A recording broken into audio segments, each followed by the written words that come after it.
Wow!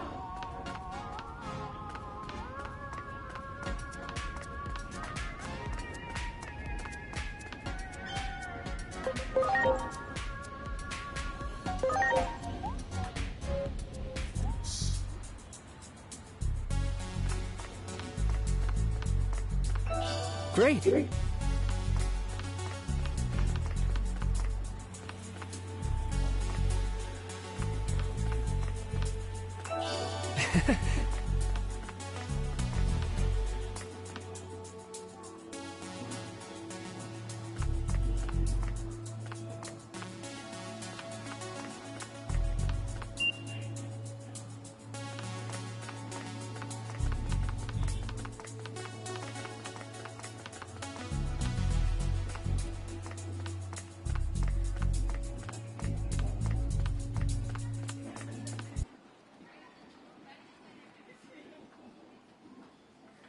This looks like a good place to start filming. What's up, everyone? We're back with some break. I'm sure you've heard all the weird rumors about Shinjuku. Well, we're here. What the? And we're behind you. What's behind me? You're freaking me out. See, there isn't anything behind.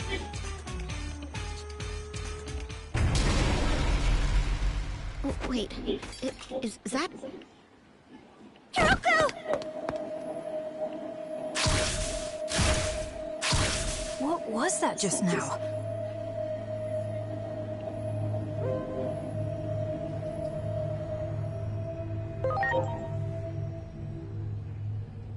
The same one from that last time?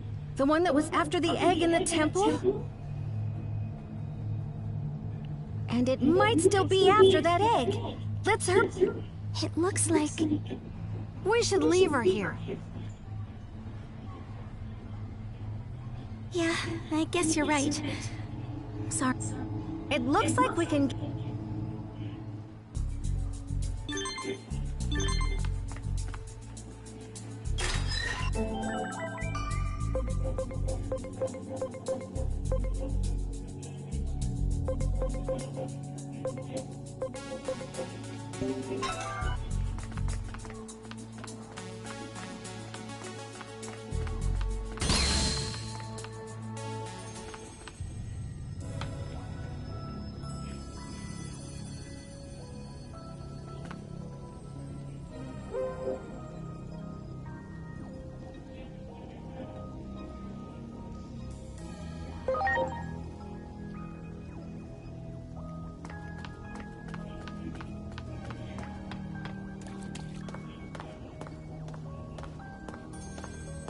Hey, this place looks familiar. The shutter we just came through was closed last time. Never would have thought it connected.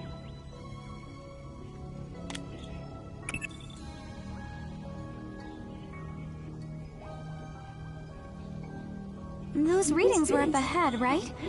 Let's go, but we should be careful.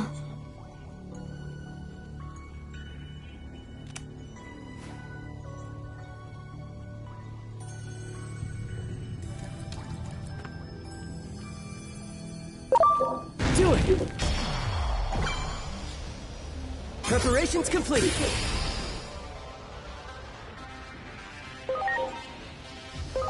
Launching cross art!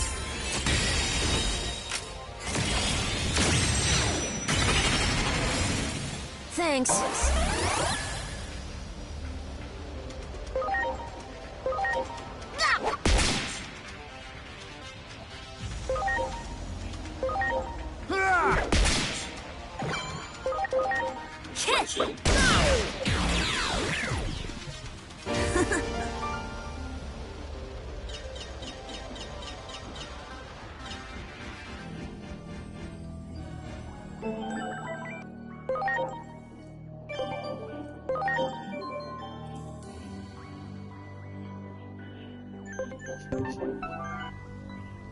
There!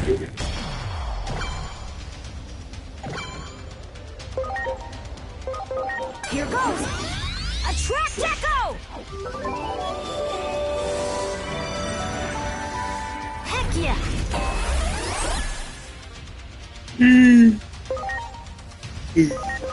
Here goes! Mega Burst!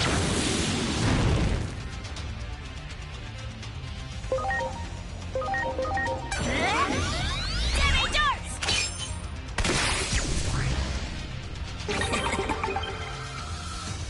Yeah!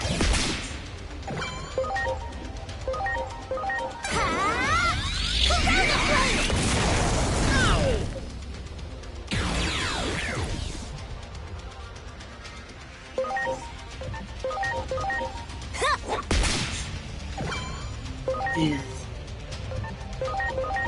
Ah!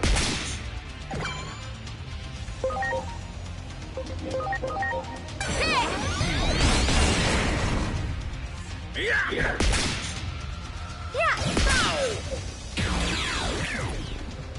We did it!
You got it.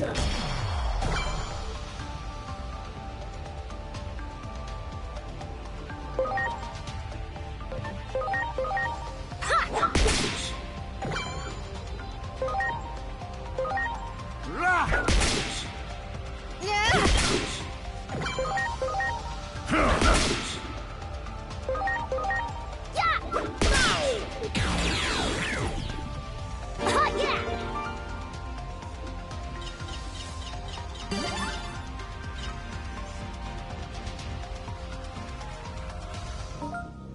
They had rights. The judge thought otherwise. I'm sorry. I mimicked the tenant here. I was deployed.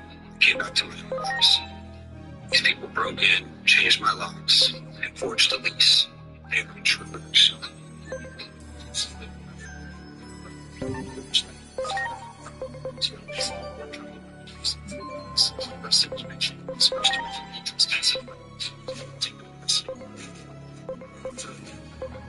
They took this soldier's home while he was deployed. They thought they had rights. The judge thought otherwise. I didn't evict the tenant here. I was deployed. Came back to my own house. These people broke in, changed my locks, and forged a lease. They were intruders. There! Ready to go!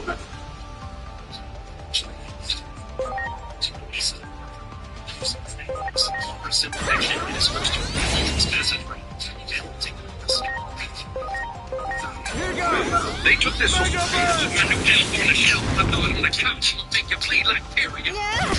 Damn. Understand that is. We did it! I left my universe for this. Stealing my favorite freeze. What you gonna do about it, Joe? This won't be a fair fight. Do it! It seems only small. Preparations complete. I'm such a good fun. You don't need tease, you know. Here goes! Mega Burst! There's a prescription for that. Oh, yeah! Sean, you so much more than beauty. Any chance we can talk this over? No. Just less bruising. You would tell her only. Sorry, Mary. She beat it out of me. Last time I say anything about Dinah's costume. Going down, bug boy. Really? That's all you got to fetch Dinah. This job. Still such a sour. Because you still speak. Says Dinah. Ready to That launch. never stops. I left my...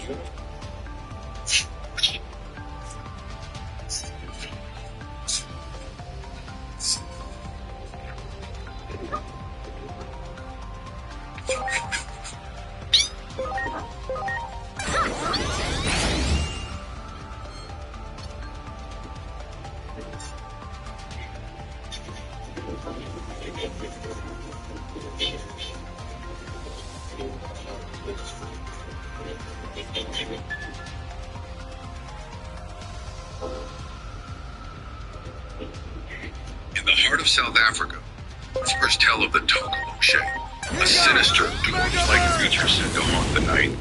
This mischievous spirit is hairy, child-sized, with glowing, piercing eyes, creeps silently into bedrooms as darkness falls.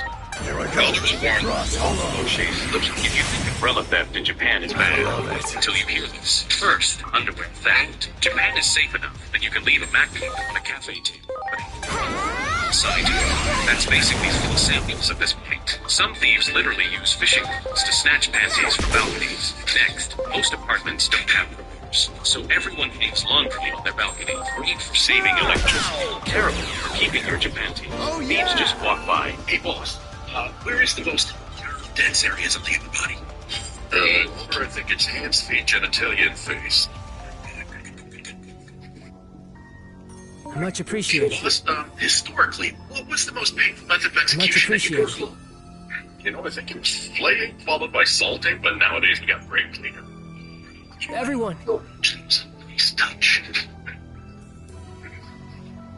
Hey, boss, someone keeps passing out, but you really want them to stay conscious. How can you do that?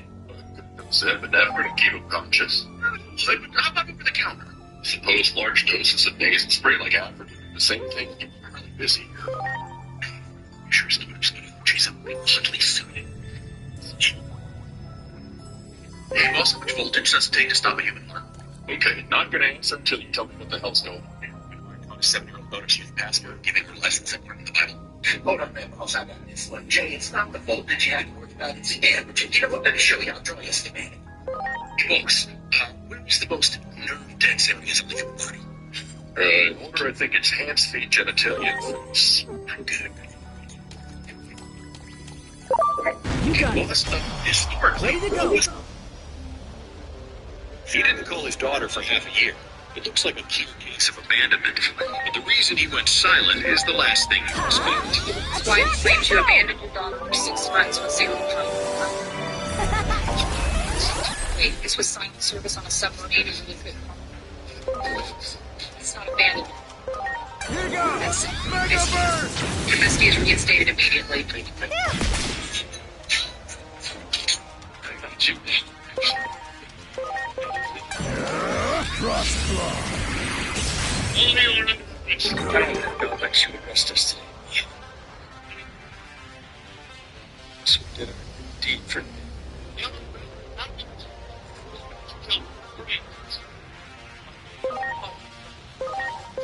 Get ready! Shit is stuck in Oh, yeah! your blood. So.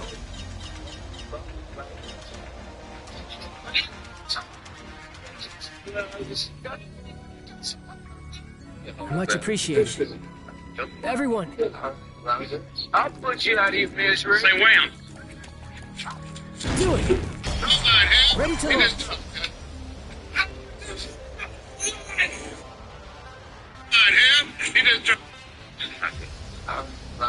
I'll put you out of your misery. Say wham. Attract Echo!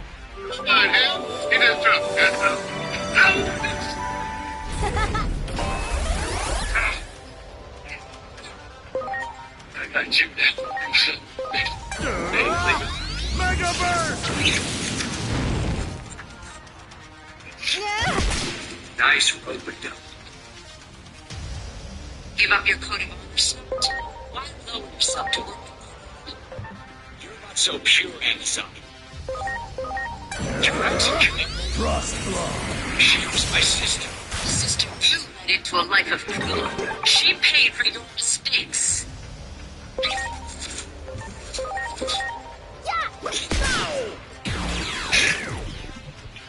What are you guys scared of? It doesn't look that terrifying to me.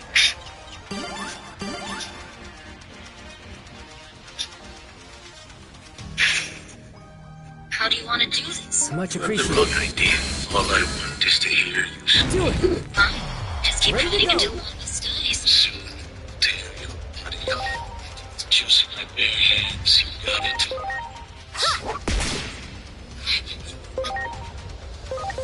Here goes. Mega burst. My turn! Strike roll!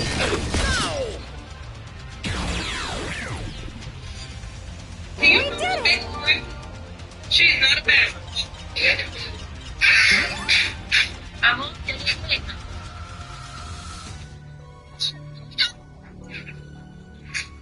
And I can talk about that into.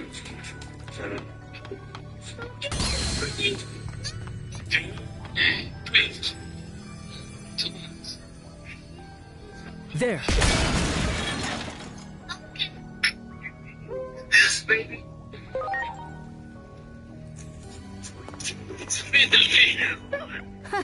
Don't worry, I've got this. Two,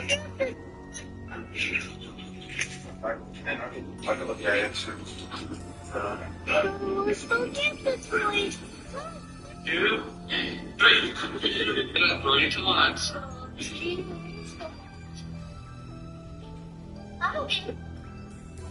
Yes, baby.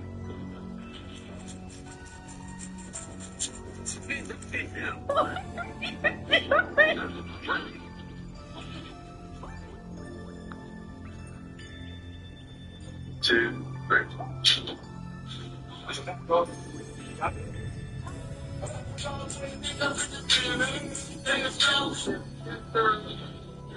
What you thinking about?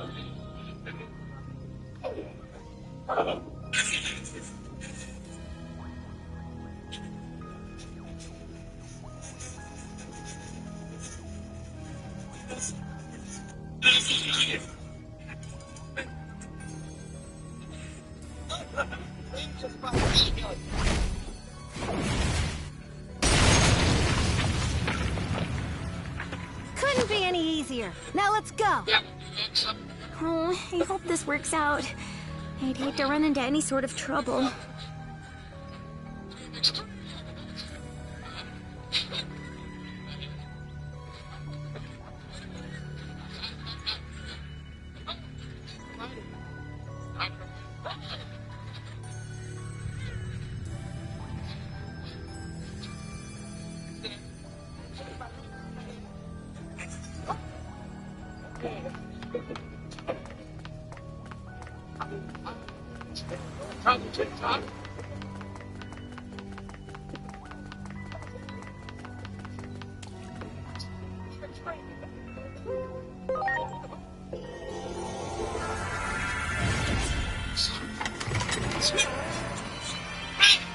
Versus two. Try two.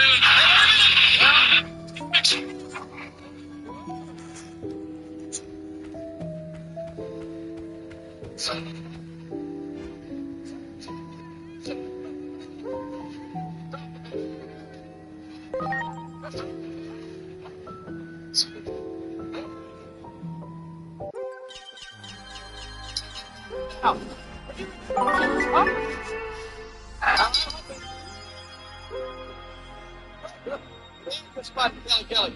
Wow.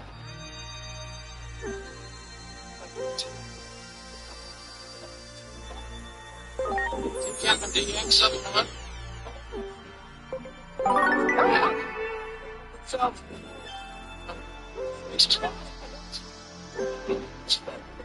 that is. Oh, provided. I dropped it.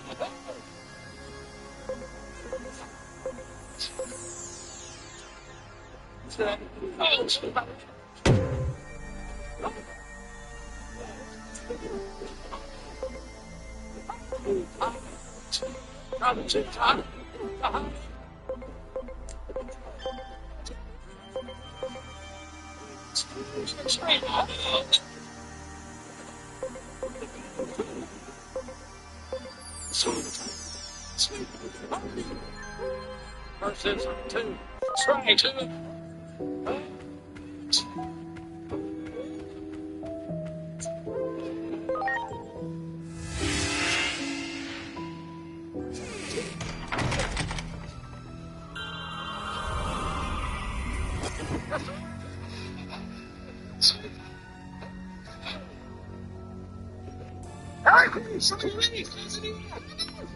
So I can see. What is this? What do you want? It's not here. There's a closet full of men's clothing back there. Where's your stuff? I don't have to say anything. Your boyfriend kidnapped an innocent woman and a young son. John, so where is it? Me? Oh, good. Son, that's my house. Where do you live? 321 address.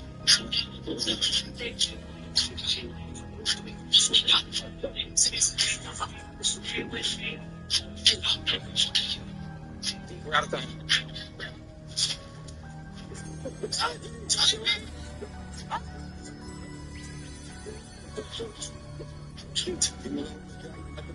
Get The same choice I made. Just supposed to get old. Right. Bring it alive. Don't become the same. Please don't make you touch me. Hold on. A mentally disabled man named Charlie starts believing he is Batman. His small apartment...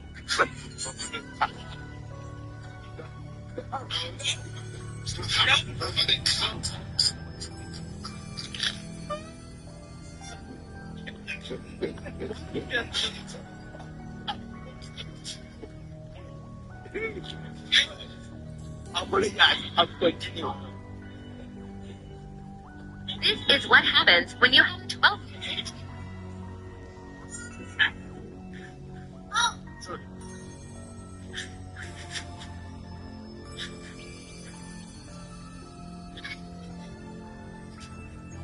Well, you stopped yourself before you got to him.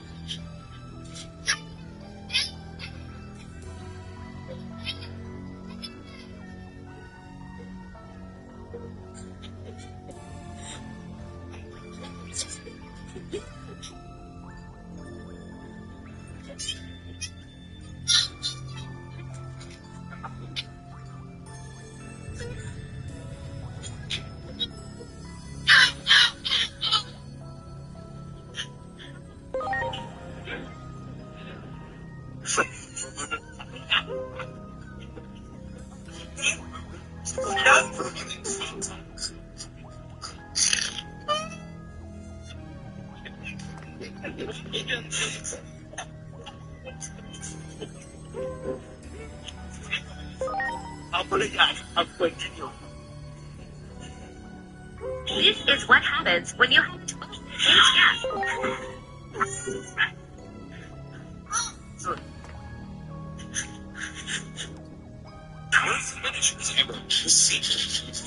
Worry. Splash. Punch up. Shake, rattle, and roll. Selection.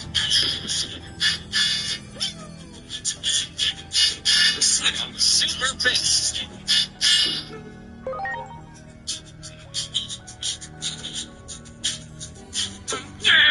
Wait.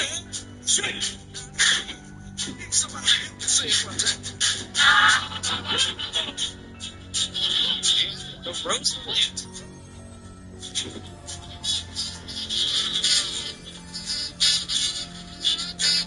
How many Power Rangers teams have more than one Red Ranger? Let's break it down. Sometimes the old wings just can't get you there fast enough, like right now. Son Dom's been retired for years, but that didn't prevent you from shooting him. This is about... Look, over there! That's why you want to see me. You want the address I bought. I'm not interested in it. I know this place. Coming to me. If this delightfully young lady means as much to you as it seemed, you'll start flapping those regrets. It's cracked open. Blood. Oh Like a son. no! Already! Sorry. Did my best. I am done with controlling my life. Is the crudest form of education. It was the but it's egg of only the one Great I will Guardian. understand. The one meant to save the world where we Digimon live. The digital world of Iliad. I guess this means the Great Guardian has already been born. It's the right thing to do. Because we've been believed one she had no intention of giving us. Sometimes the old wings just can't get you there fast enough. I Like hope right so. now. Son Dom's been You retired said you know this place. Have you visited here before? This is about with the No, That's not not talking visited. about. That's why you want to see me. You want the It's more address like- I bought. I'm not interested in it. I'm from here. Coming to When I me. first If opened this my eyes, delightfully young this is what I means saw. as much to you as it seemed. What? You'll start flapping those regrets. The egg of the Great Guardian is cracked open. Like a It son. doesn't look like it happened Sorry. recently. I did my best. And we don't know where the Great Guardian who hatched from it is now. Digimon says he woke up here, then Education, made his but way it's to the only us. one that woman understands. Wait, you don't Seems suppose... you very done here. Go on, get out. And make something better of yourself. Hinori, this aura. Don't tell me. One she had no intention of giving us. Sometimes the old wings just can't get you there fast enough, like right now. Tom's been retired for years without any vacations. That's what I told you. It's weird to see me.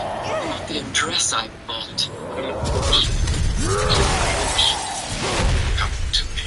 If this delightful young man means as much to you as it seemed, he'll start flapping those incredible wings and flutter.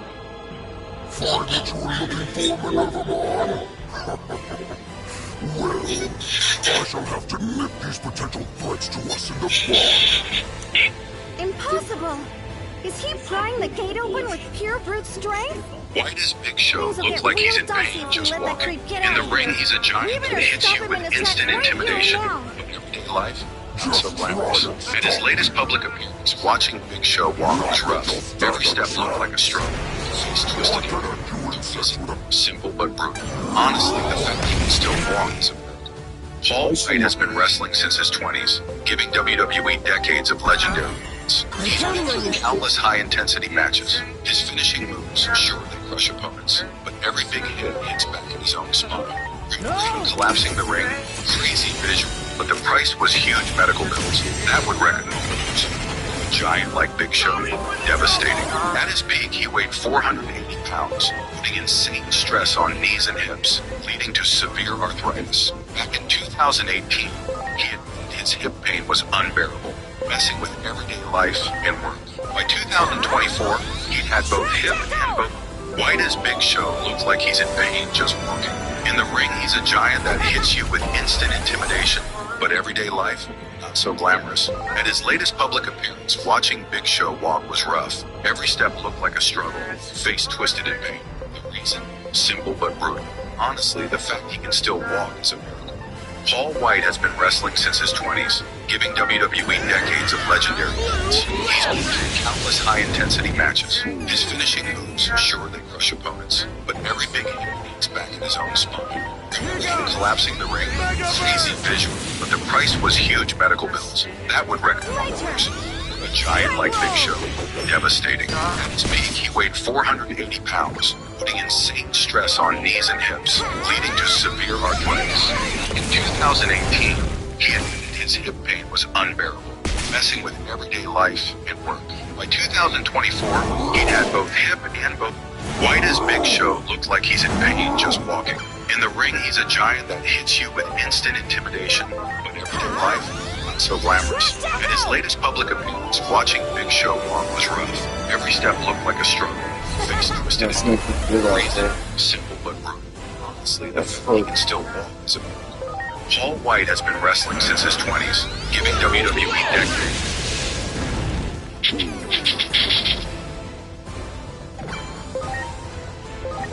Here goes! Mega Burst!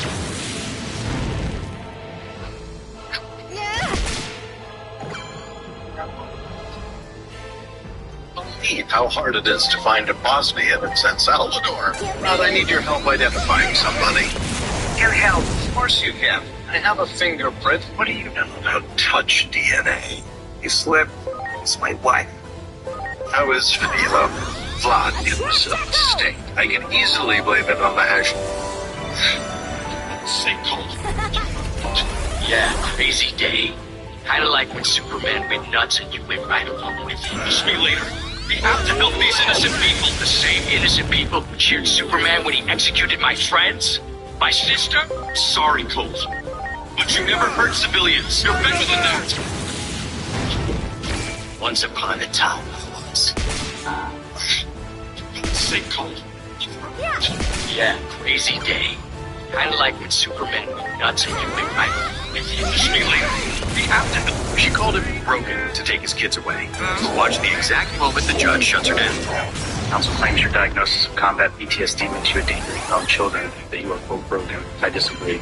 Sir, having nightmares about Afghanistan does not make you a bad father. Joint custody is plaintiff. I'm counting on you. She called him broken to take his kids away. Watch the exact moment the judge shuts her down. Council claims your diagnosis of combat PTSD makes you a danger to young children, that you are quote broken. I disagree.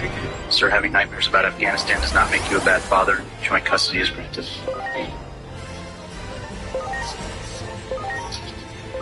called him broken to take his kids away. Watch the exact moment the judge shuts her down.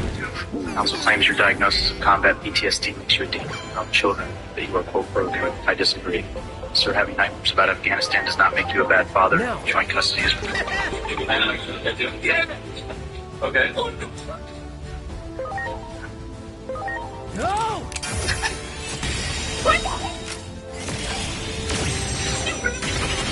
Cody Rhodes just destroyed Drew McIntyre. Drew McIntyre arrives at the arena ready for action, but GM Nick Aldis blocks him, reminding him his suspension is still active. Security orders Drew to leave, and McIntyre warns them he's only backing off, so they get home safe.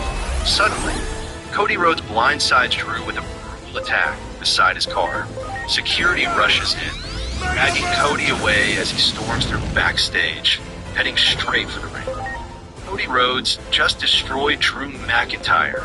Drew McIntyre arrives at the arena ready for action, but GM Nick Aldis blocks him, reminding him his suspension is still active.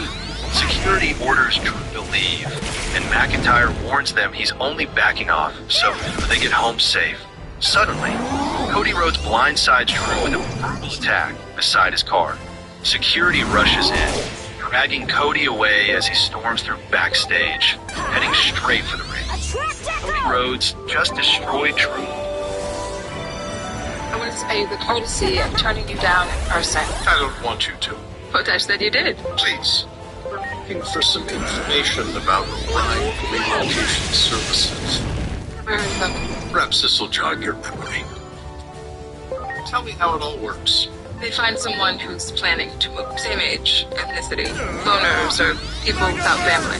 In my case, a woman escaping from an abusive relationship who wants to disappear. All right. So you can step into the identity of someone no one can find. Is that what this is about? You want a new identity? How do you contact them? I initiate contact. Use burners. Tell me what I need to know when I need to know it. Did they tell you your new identity? Please. I'm paying for information. So far, you've given me relatively little. Denise Young. That's my new name. I don't know how to reach her. It was a pleasure meeting you. Don't spend it all in one place.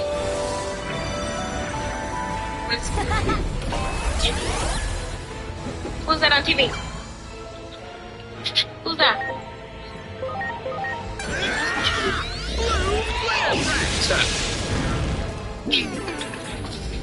Damn. Here goes! It's Flatford. It's Flatford. It's Flatford.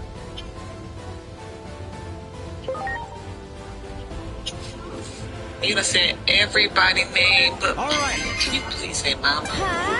Please, mama. No, she gonna say it. Mama. She gonna say it. Who's that on TV? Okay. Who's that? You betcha. What's up? All right.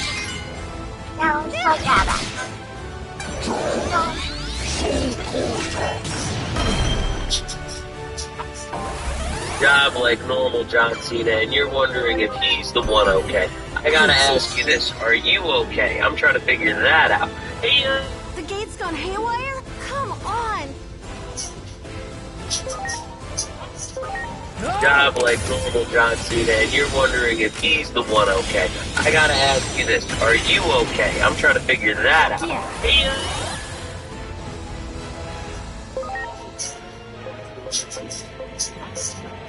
job like normal John Cena, and you're wondering if he's the one okay. I gotta ask you this, are you okay? I'm trying to figure that out. Hey, Attract Deco! job like normal John Cena, and you're wondering if he's the one okay. I gotta ask you this, are you okay? I'm trying to figure that out. Being stolen. 3 weeks later, we're doing TV. And Vince brings myself, Steve, Triple H, and Kane into it. And he's pissed. He's like, it's important. We're going to change things up. We're going to switch his title back to Steve tonight. And then I'm waiting. And I guess they're going to take the title off. Like, he was that upset. Basically, the only thing that was changing was the fact that I wasn't the one getting over Yeah, it. this isn't working with you guys, Jerry. So I'm trying to process that. That's obviously a blow to your ego. Yeah, especially to be set in front of your peers, too. Exactly. It would have been one thing to pull me in the room and say, hey, look, this isn't what we thought it was going to be. We're going to put the belt back on Steve. Okay, I'm a professional. I can handle that. But some of the guys that I respect most in the business are in here and listening to you pretty much blame me. I mean, Stone Cold for the world title. 3 weeks later, the team, Vince brings myself, Steve, Triple H, and Kane into it. And he's pissed. He's like, this isn't working. Change things up. He says, we're going to switch his title back to Steve tonight. And then I'm waiting. And I guess they're going to take the title off. And he was that upset. Basically, the only thing that was changing was the fact that I wasn't the one getting over Yeah, it. this isn't working with you guys, Jerry. So I'm trying to process that. That's obviously a blow to your ego. Yeah, especially to be set in front of your peers, too. Exactly. Right. This veteran stopped a woman from being assaulted in a bar. Police charged him with battery, but what the judge says next put a smile on his face. Mr. Cobb, police charged with battery, but I just watched the CCTV footage. You didn't start that fight and finish it to protect that woman. You're not a criminal, you're a hero. Case dismissed. Yes, sir. Thank you. This veteran stopped a... Inari? Inari! Don't forget that sucker, man. You don't mean no bad. You know what? We're friends. What? A whole people? Don't after me. It's not gonna happen. Where are we? Brothers, huh? Chicago cops. To us. That ain't no bad bullshit. It was pulling me Gone in. to Chicago Next thing I police. knew, Business with Dino Backing. You will not impede. I'm You know, fine, value the junk. but I have no idea what's going on. It's a simple real estate transaction. Farming, property, housing, and ocean of beer. What about it? Now I'm in the trouble with Honestly, charges. I don't have the You already slightest said clue. you don't. There's one thing I'd like you to do. Kill that Irishman.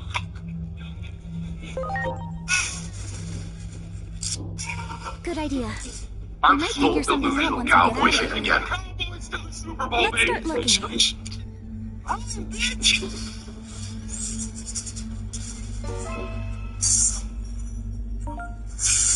No time to...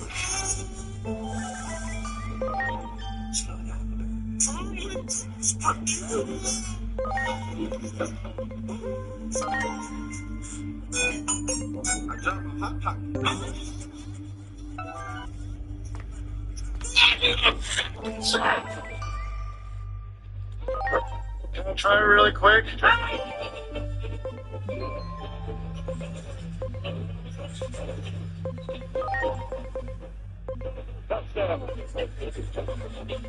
Prescott, MVP candidate right now. You sure about that? It's all right. Explosive. Look. Only got one button.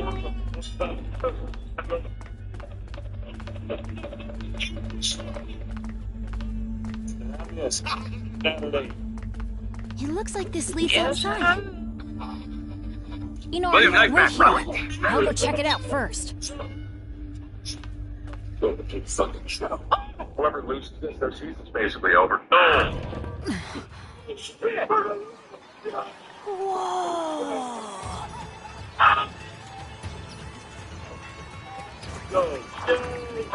Wow, amazing! Are all of these Digimon? Second five. Break them, John. Is this the place Minervamon mentioned? The world where Digimon live? We made it! We're actually in the digital world! Oh, fucking do it again.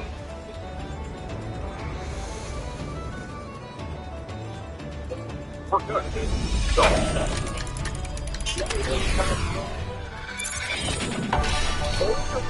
Wait, I don't see offensive pass interference. Slam Thomas through right there, which is perfectly legal, and then gets grabbed. Why? Because fuck them, that's why. Oh, fucking do it again. Agent, I overheard that just now. You're in the world of Digimon? Am I hearing you right? If so, Not so fast. this Good luck is healing without a med kit. stupendous, absolutely fantastic. What else can I Is say? that I mean that's good luck? Did I just heal you? You ate food and that doesn't. You have open wounds and you're bleeding. You didn't open the bag. You just ate the bag. Like there's chips in the bag. Like that, if you eat that, that's worse for you, and it kills you. That doesn't. Number 7 is on your face. Number 6. Coffee. You don't eat coffee. 5. Most Number anomalies 4. are of unknown origin, but some start to make sense if alternate worlds and dimensions come into play. Wandering into a fantastical realm, encountering Number unreal 2. beings, Good, almost Sam. like your Alice herself. This discovery alone guarantees your promotion in Adamus, if you make it back safe and sound, that is. Unraveling the mysteries behind phase electron lifeforms will reveal the truth of our world and the Inferno. A rift appeared atop the government building during the Inferno. If it was connected to the world you're in now, then, in theory, it's very likely that collecting data in the digital world could prevent world destruction. This is becoming the...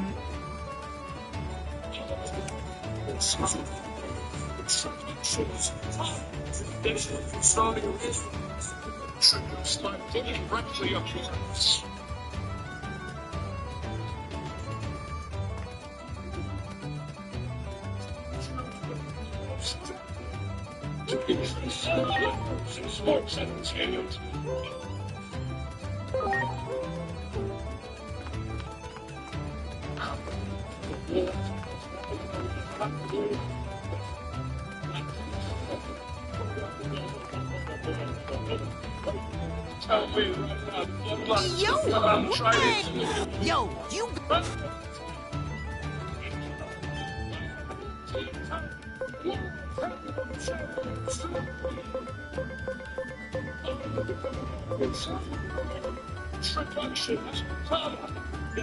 Sorry, really. Introduce my foot directly on it.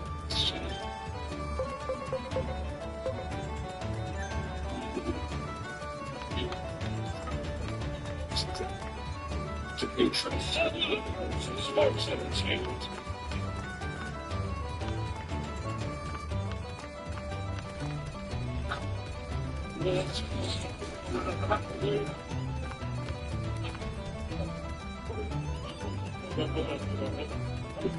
Tell me right now that the blood is going to come out and try to intimidate me. Hey there. Uh-oh. You feel... Well, okay. Hold on now. Okay, Maruki, go check out... Sorry, really honest. Introduce my foot directly on your...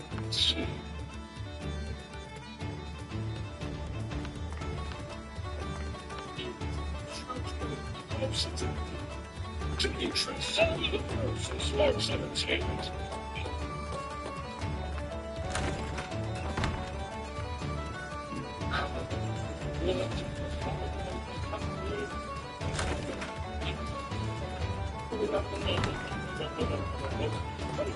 Tell me right now, the bloodline's gonna come out.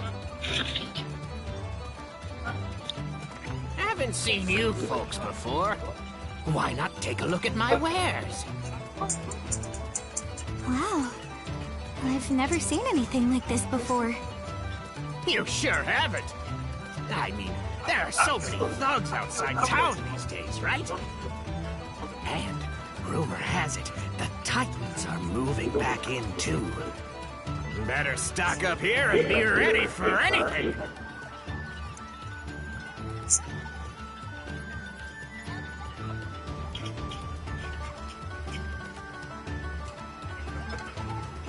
So, Sorry, I thought the Titans said. get out of my face. Bernard Garrett, Joseph Morris? Yes. FBI, you're under arrest. For what? Turn around, face the wall. No, what are we under arrest for? What did we do that's illegal? The judge will tell you that. No, screw the judge. You tell me what we did that's illegal. Bernard, what's he complaining about? Oh, I get it. A black man makes some money and it's okay as long as he keeps to himself. But if you try to bring other brothers up, that's intolerable. This is happening, Mr. Garrett. The only question to ask yourself right now is, do you want to get hurt fighting?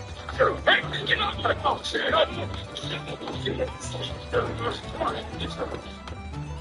charges, however, are all still in place. That's my feeling that we're in a political space here. So if we play our cards right, we'll be able to get those charges dropped as well. Well, Senator John McClellan of Arkansas is holding a set of hearings on federally funded banks. Ensuring a steady stream of campaign donations and favors from the bank.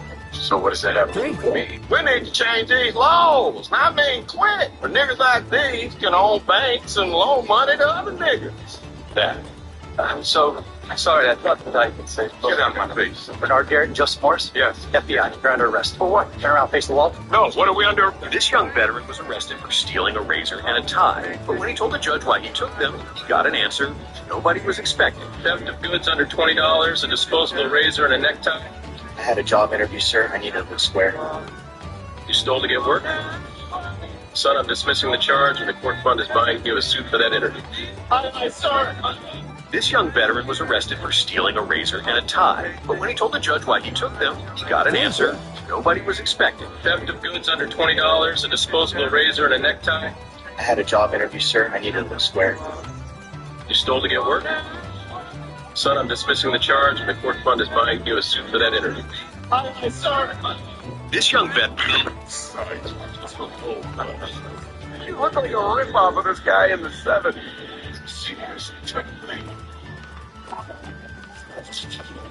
Oh, there are big buildings in this world too. Digimon, you look so happy. You bet. After all, I don't have to wear that hoodie here to hide who I am. That's true. I didn't think of that. This place is similar to our world in some ways, but so different in others.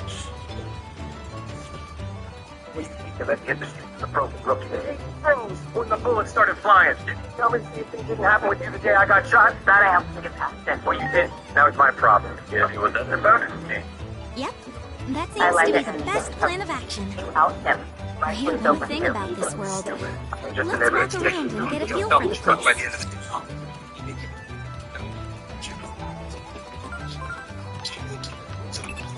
The apocalyptic scenario set in motion by the Shinjuku Inferno isn't slowing down one bit in this timeline. There might not be much time left for us to communicate like this. We never know which conversation will be lost. So send me any information you get, no matter how trivial. It just might lead to saving this world. Why is Big Show walking like this? The truth is...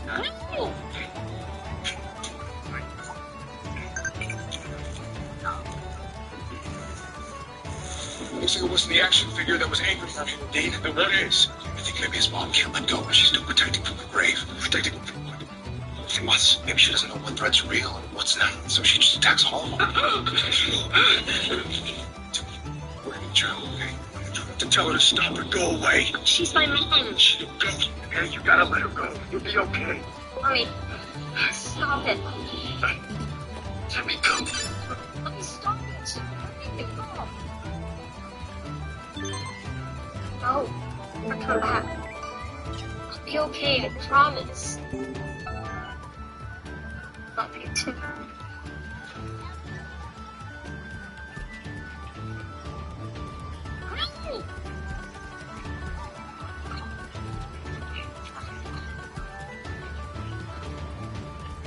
So it wasn't the action figure that was and maybe his mom can't let go, but she's still protecting him from the grave. Protecting him from us. She doesn't know what threats are real and what's not, so she just attacks all of them. We're in jail, okay? You tell her to stop or go away. She's my mom. She'll go. You gotta let her go. You'll be okay. Mommy, stop it. Let me go. Mommy, stop it. No, never come back. I'll be okay, I promise. Love you too. Wait a minute. Can ever be the best of anything African. It is an insult to the ancestors, it is an insult to the race, and it is an insult to... Sorry, stop it. you know, race and everything else. Think Eminem, I didn't know that. Eminem's down with us, son. It's not because he's a white boy that he relates to him, because he's one of the dopest MCs that ever touched him and ever kissed him. You're gonna follow what it's saying, so he can shoot your ass out the frame. I don't care what color he is. That look black, you see the next Muhammad Ali. Eminem is one of the best that ever touched the brain. Okay. And it's well deserved. It's not because he's white. Had to be a fool to deny the genius of Eminem. Why didn't you say Eminem? Because he's white. No non-African can ever be the best. I don't like your ugly face. I also ready to stand hell. Must train together. Everything's over. Time for assholes to die. So you really And what kind of servant are you? the kind that serves vengeance. Not yet. Not today. I'm not waiting around for tomorrow.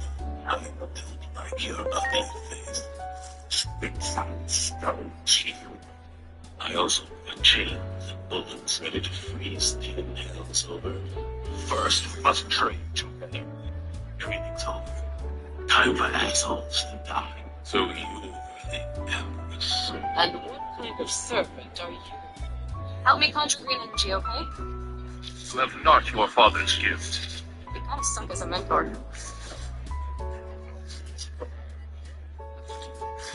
I'm considering what to do with your severed head. They were wrong to depose you. You wish to be friends. Wouldn't go that far. The past is gone, Master. You remind me of another student.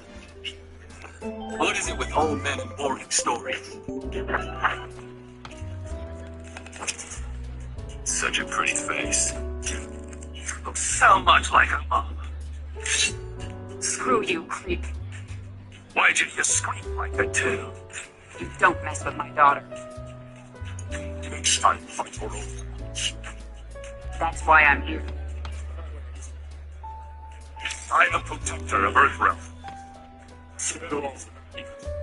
Help me conjure green energy, okay?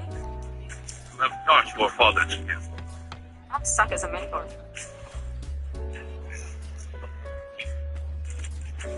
I'm considering what to do with your severed head. They were wrong to depose you. You wish to be friends. Wouldn't go that far. The past is gone, Master. You remind me of another student. What is it with old men and boring stories? You there! Such a pretty face. You look so much like Identify yourselves. Screw you, creep. Why did you scream like that too? Don't mess with my daughter. Next time, fight your own. What? Is that really? But wait, That's why I'm you here. are not to be. If it is indeed true, you. I am protector of Earthrealm. Help me conjure We green got energy, turned okay? away. You have not your father's gift. I suck as a mentor.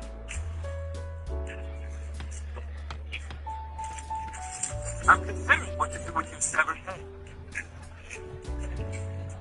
They were wrong to depose you. You wish to be friends. Wouldn't go that far. The past is gone, Master. You remind me of another student. What is it with old men and boring stories?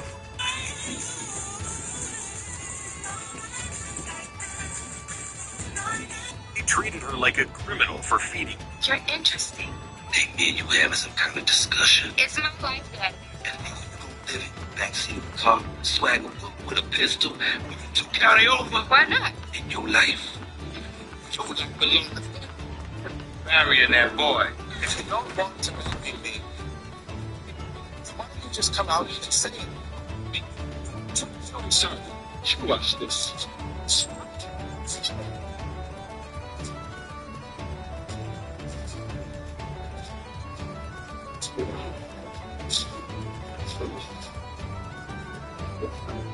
Like, what in the hell you doing?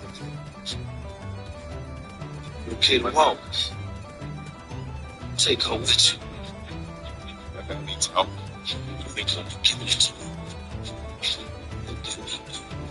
you? Don't get me. They just...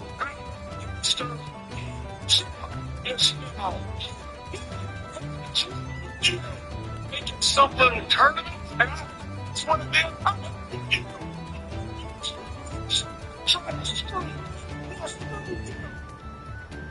The tournament is next week in Orlando, Georgia. 101. The problem solved. Sorry about that. Looks like he won't make it past the first round. I think it's the obvious is the best thing is because I'm going to shut down. I'm going to tell you like I told Batista. You will never be a sniper.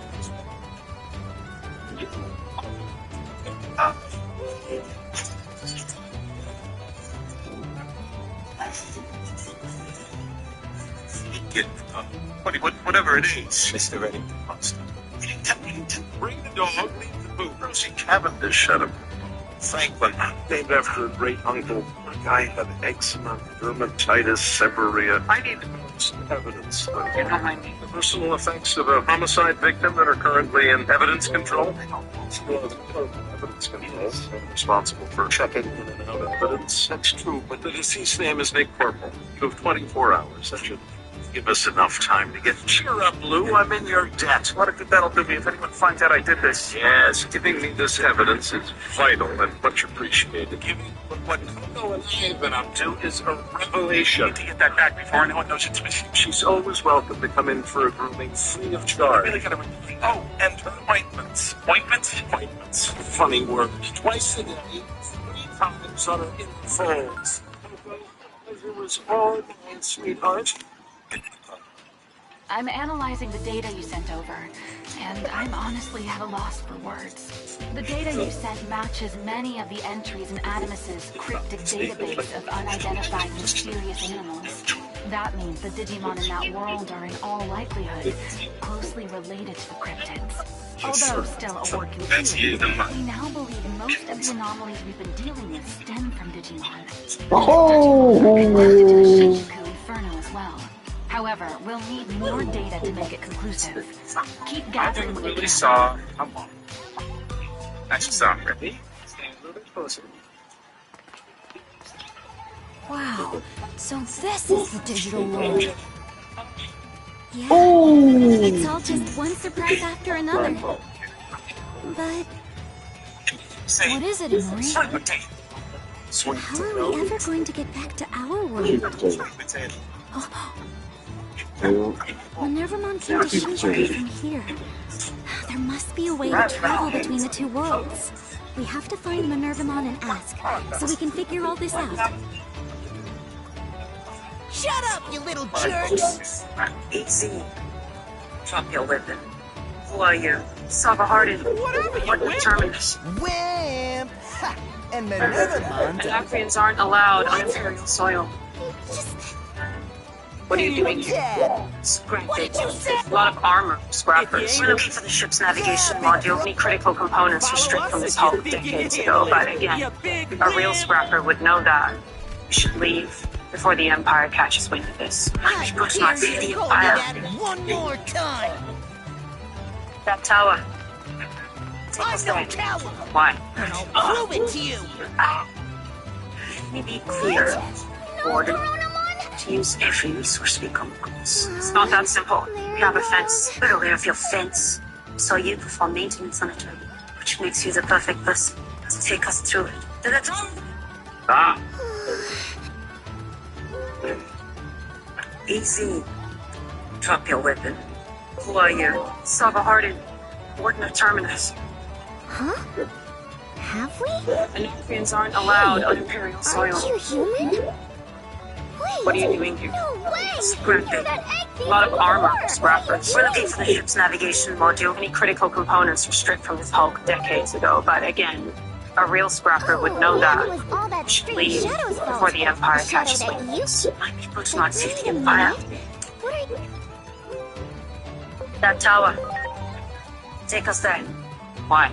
Oh, I almost forgot! The Bear Brothers, I Fear. gotta do Warden. To use every resource we come across. It's not that simple. We have a fence, but a way of your sense. So you perform maintenance on it, which makes you the perfect person to take us through it. Come on. You were with Minerva. But hold on. You got Easy. separated from Minnie and don't know how to get back. Why Corona you, went down into Salvahardin, the sewers. Warden of Terminus. Anacreans aren't allowed on Imperial soil. What are you doing here? I know it's sudden, but could you please do me a favor? You're the only ones I can ask. Could you please stop Coronamon and drag him out of the See that sewers? shovel, eh? I do it myself. You want to dig a little hole for me? Useless in a fight. Sure. In return, I'll go try and find Minnie for you. Funny, when I first spoke to you about this job, I answered to you. I'll bring her to you guys right away. Which I've just done. So where's this treasure chest? In the car. So go get it out of the car.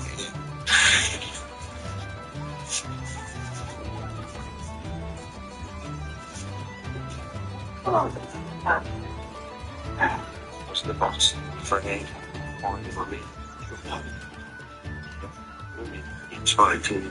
Only your mother. I'm just going to invite kids. This wrestler only had one match in WWE, and it was a great match. Roadkill was one of the most beloved characters of late ECW, and his tag team with Danny Doring had quite the success there. So naturally, he got signed by WWE when they revived the ECW brand. Only a few weeks after the relaunch, Roadkill appeared in singles against Sabu in a no disqualification match. This match was actually great, and one of the most underrated matches on early WWE ECW, with many cool spots, weapons, and overall fast-paced match. One of the few matches that really looked like the old ECW. This match was obviously to showcase Sabu's ability to the WWE audience. Roadkill had quite the good performance in it. But despite this, it was his only match. This wrestler only had one match in WWE, and it was a great match. Roadkill was one of the most beloved characters of late ECW, and his tag team with Danny Doring. So, Shoulder. Oh, is it following him now? Oh my goodness. Same reaction. I can't wait. Is he gonna come back?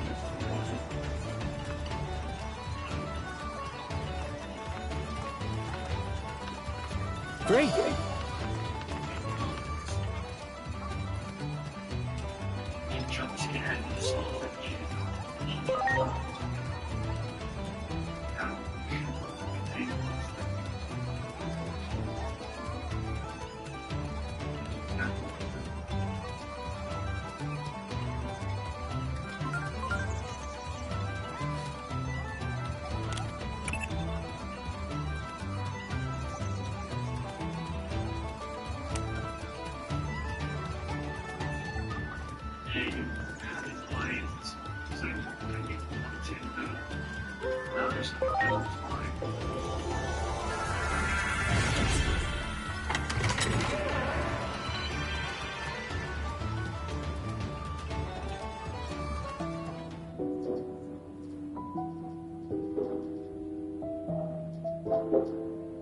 Oh my. Look who we have here. This is the in-between, a dimension that exists between worlds. You must have gotten lost while coming and going between the two worlds as well. But the only way out is the way you came in. You can't get to the... You could at least prepare...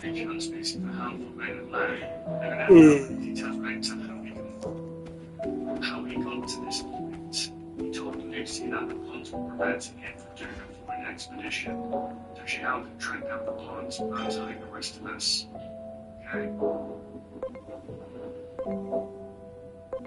I mean, did he owe you an explanation there at this point? You need to think that he was clever in the first place, saying this.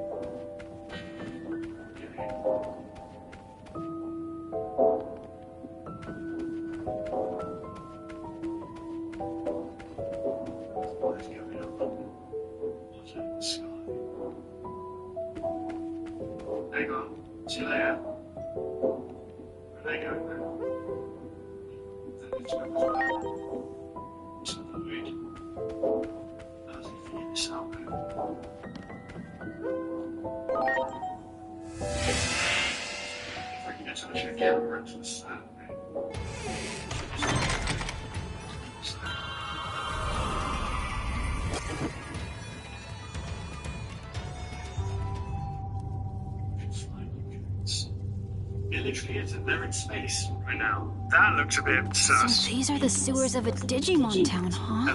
Paramon and the others should be up ahead somewhere. I'm worried we'll get caught trespassing, but should we go? This is just a freaking void. It's where props go to die, guys. Where is this? It's just an odd landscape.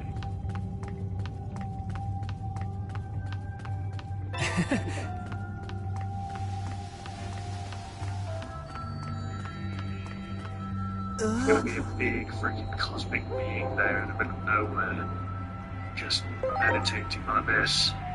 And it's the Titans with them like... There are Titans! Big Bro protected me from them. The two... Titan? If I remember correctly, Minervamon called that Big... Big Bro told me to please! Oh, what the...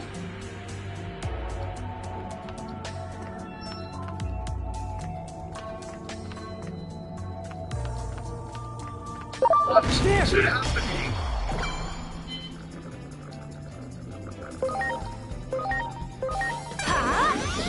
Attract Echo! It's power of the cosmic being thing.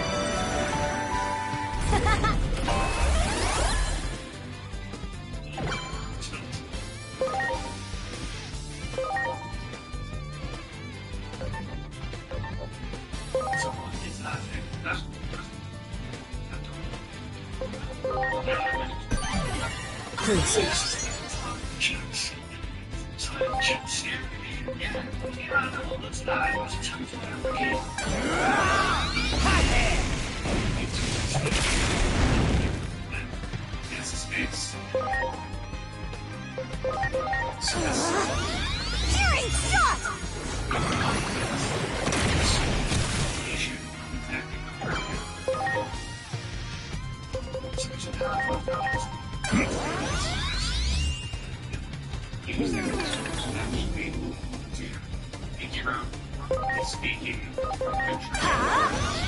Attract Echo! Working for NASA or some kind of physics team, I don't know.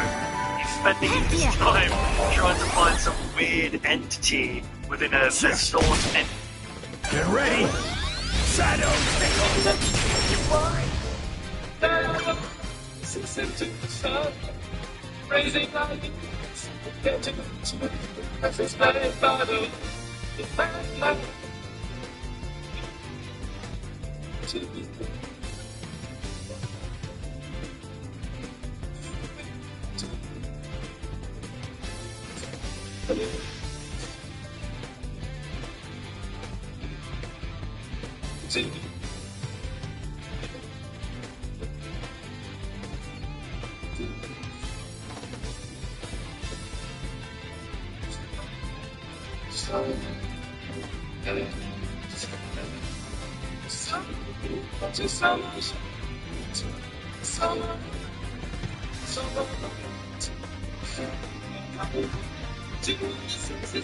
Help you? My name is Kurt Bunker, sir.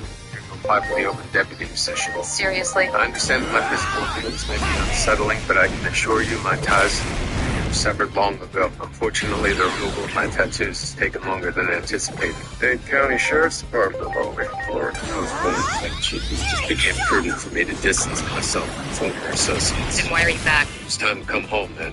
What do your former associates think about that? What they think is none of my concern. Sorry, Bunker. Position's filled, but you can hold on to that. I appreciate your time. Is that for real? I get elected, Bunker. Through the range down the stairs. On it. Sir, Allison, go with I'm not going anywhere with that. With all due respect, ma'am, I understand my physical appearance may be alarming. Say, I've known men like you. I know everything. Hey, I wanted to help you. Just leave it down there. But that's Asking you. fine. But keep your distance. And I'm new with this thing, so it might just accidentally go off. Yes, sir. Help you? My name is Kurt Bunker, third. Apply for the open deputy position. Seriously? I understand that my physical appearance may be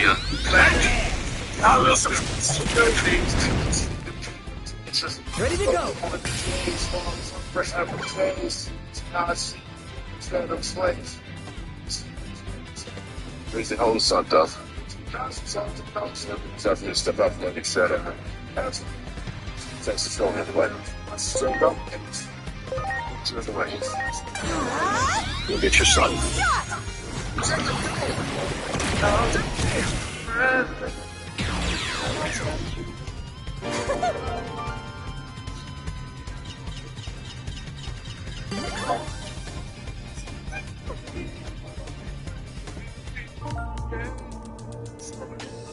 I'm sorry.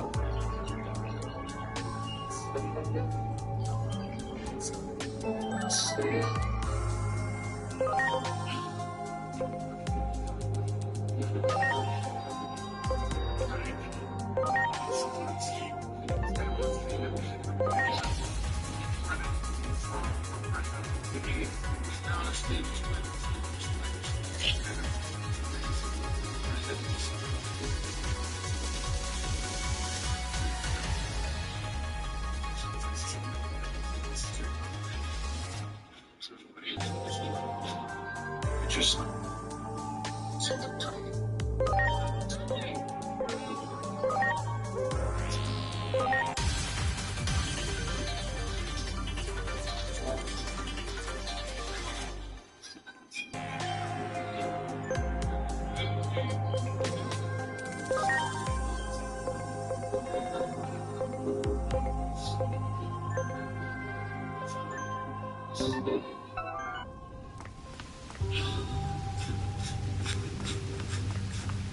Wow!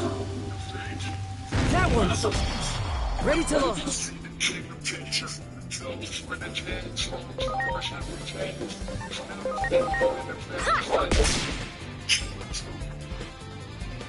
When you're dating, says she has something important to tell you, what's the first thing you think of?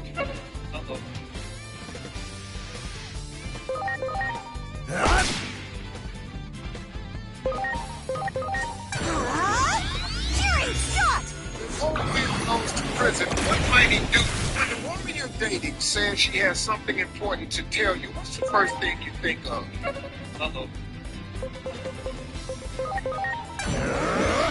Cross it.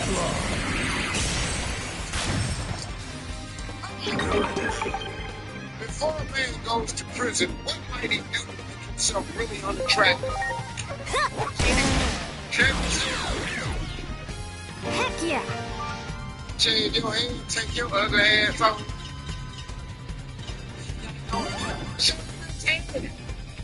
If you ask Steve Hart, he'll tell you the greatest Much appreciated. Everyone. Richard Pryor.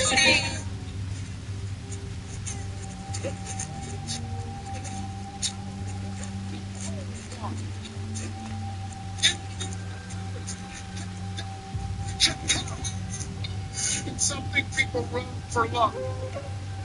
Okay.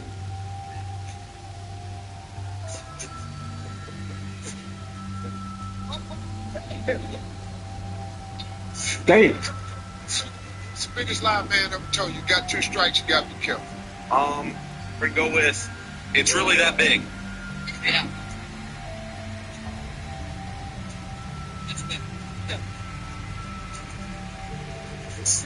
That's not the biggest lie, pretend. That's the littlest lie.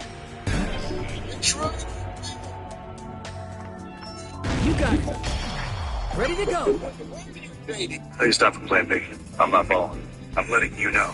Okay? I'm letting you know. Listen, I need your help finding Cass. You were with him when he unleashed the spell. You knew how the angels were casting. Didn't know he was assembling the spell.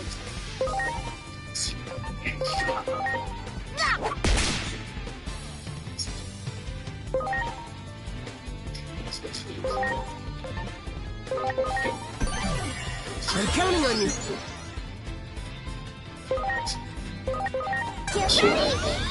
Get ready!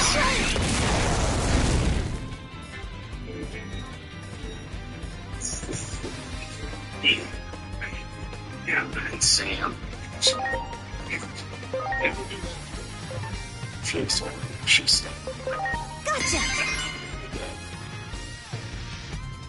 The 4 most terrifying actors of all time. You'll never guess who's in first place. Number 4, Michael Berryman. His unusual appearance, the result of a rare condition, made him a legendary figure in horror cinema. His deranged gaze and authentic laugh were so shocking that he enjoyed scaring the entire crew during filming. Number 3, Anthony Hopkins as Hannibal Lecter. He managed to leave his mark on an entire generation with one chilling detail. He never blinked in any of the scenes. That fixed, disturbing expression was so intimidating that even the crew members avoided getting too close to him. Number 2, Willem Dafoe. With a smile capable of freezing the blood, he masters disturbing roles like few others. In Antichrist, his performance was so powerful that the actress who shared the scene with him ended up falling into depression after filming. Number 1, Steve Buscemi. Beneath his ordinary appearance lies the absolute master of psychopathic characters. His role in Fargo was so convincing that some viewers even called the police thinking they were watching something real.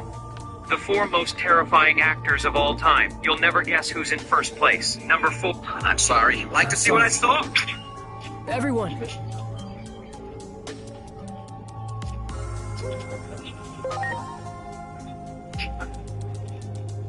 Get me out because you was jealous of me. Yes. Quit the band to go out on your own. You wouldn't let me play. We're playing 40-minute bass solos. No one but you could play. Fuck stick. I said we were closed. I'm just going to call. Right back here. Don't move. You got it. You're that doctor. I am that doctor. But right now I'm your doctor. I don't know. This who was this? Nobody. Ready to go. There's a caustic agent. That's a Desert Eagle. It doesn't even penetrate the first layer. My bulletproof glass is guaranteed for 2 years of 1 shooting, whichever comes first. Any of this legal, Mr. Gangster? Business is fully licensed. Yes, I mean, your clients not so much. All right, Chastity, you're up. Seriously? You tough bulletproof glass by shooting at women in bikinis? Well, they're perfectly safe. That's the point. Maybe you should sit your butt behind that glass in a Speedo. The price is right, sweetheart. Excuse me? Tonight, Vegas, what do you know about? You want us to shut you down, look at your customers, see what kind of dirt you do business with. A few weeks ago, they ordered 2 coach customers in large-sized SUVs. Transactions in person, they wouldn't even allow me to be present when they picked up finished trucks. You suspect you use on those trucks. Glass. That's a Desert Eagle. It doesn't even penetrate the first layer. My bulletproof glass is guaranteed for 2 years.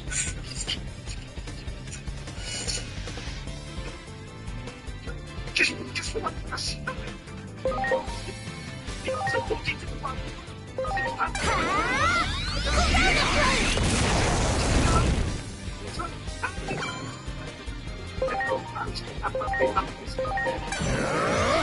Frost Claw. I love it.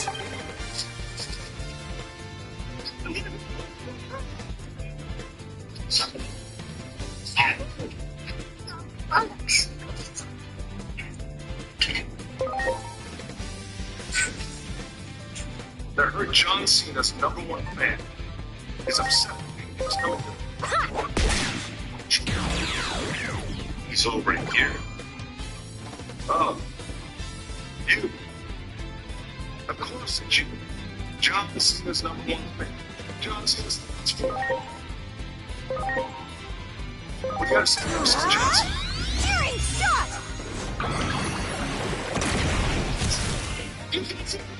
Get ready. Sign up. The cast members of Home Improvement now. Tim Allen played Tim Toolman Taylor. After the series ended, he remained active in the entertainment industry. He continued to work in major franchises like Toy Story. In 2018, Tim said he was very interested in rebooting the show, and he even reprised the Taylor character in last year. Jill Richardson played Jill Taylor. She earned 4 Emmy nominations and 2 Golden Globe nominations for the role, but she just made it clear she would not participate in the show. She played Brad Taylor. She continued working in film as the Taylor character in 2021. Patricia Richardson played Jill Taylor. She earned 4 Emmy nominations and 2 Golden Globe nominations for the role, but she has made it clear she will not participate in any reboot of the show. Zachary Ty Bryan played Brad Taylor. After the series, he continued working in television and film, but in recent years he has faced multiple legal issues. In 2020, he was arrested for allegedly strangling a woman, and not long ago he was arrested again for violating probation from a domestic violence case. He is currently held in Lane County Jail without bail. Jonathan Taylor Thomas played Randy Taylor. He left the show early to attend school, and since stepped away from the public eye, living a very low-key life. There's no escape. After finishing the show, he left the entertainment industry, and according to reports, he currently works as a marine salvage. Where are the cap? After reviewing the new evidence, this court returns the conviction of fully exonerated. Sorry.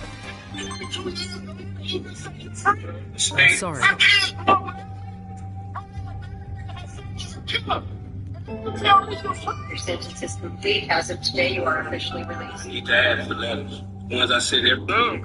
Any idea why I pulled you over? Assume it's because you have nothing better to do than to harass innocent people. Normally, yeah, but I saw you texting and driving earlier, which is, believe it or not, super fucking illegal. Excuse me, I was not texting.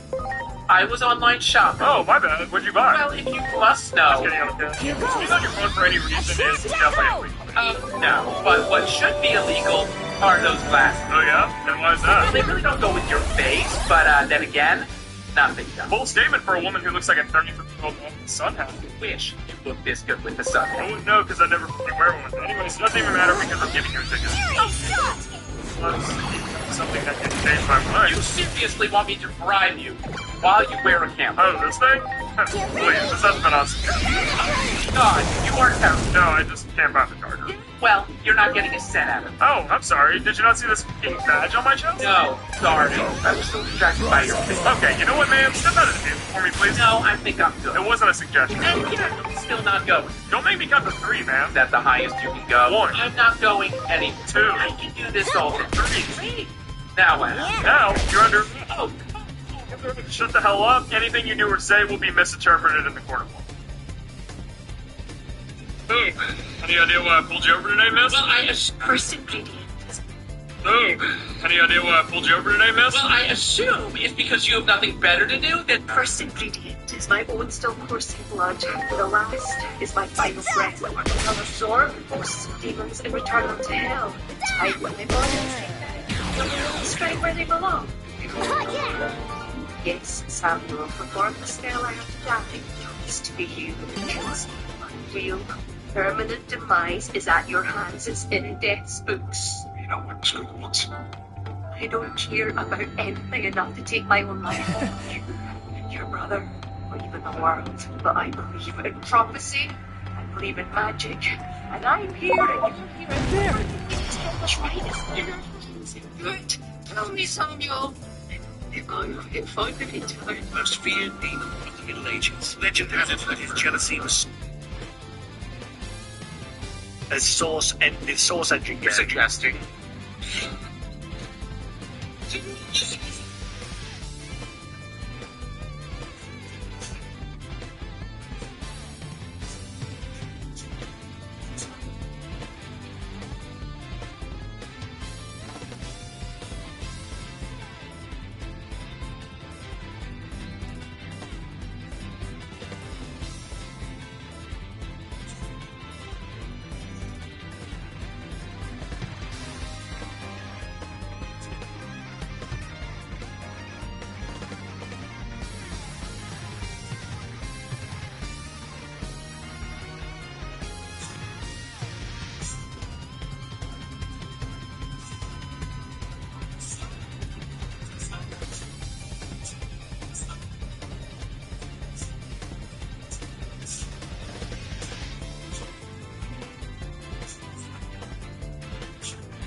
scene. Bray Wyatt taught Becky Lynch how to fight when no one else did. Tonight, she works on silly stuff.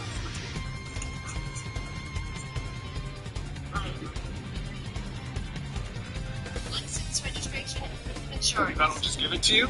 Sir, are you refusing to give me a license? Fucking right.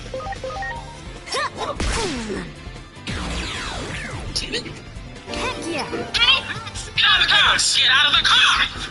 Don't you back up with me! You almost smacked that lady back there, and then I almost hit him making a U-turn coming back here! He's giving you attitude? A little bit, ma'am. Give his ass a ticket.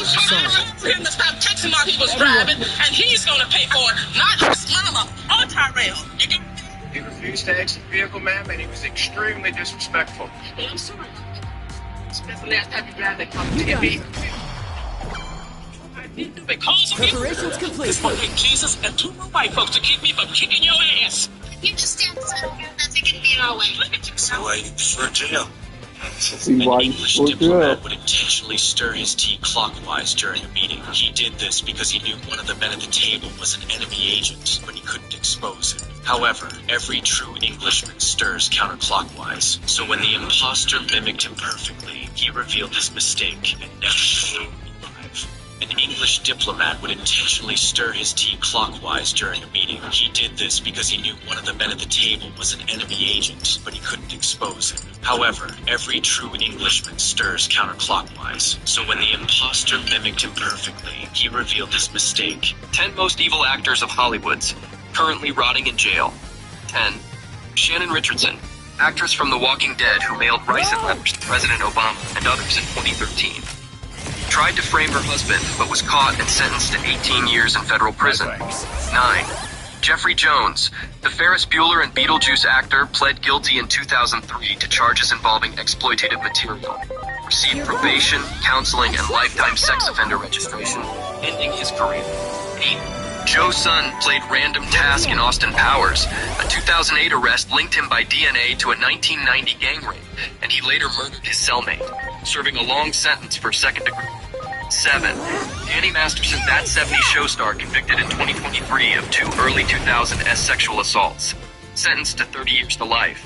6. Shelley Malil, actor from The 40-Year-Old Virgin, who stabbed his ex-girlfriend over 20 times in 2008, convicted of premeditated murder, given 12 years to life. 5.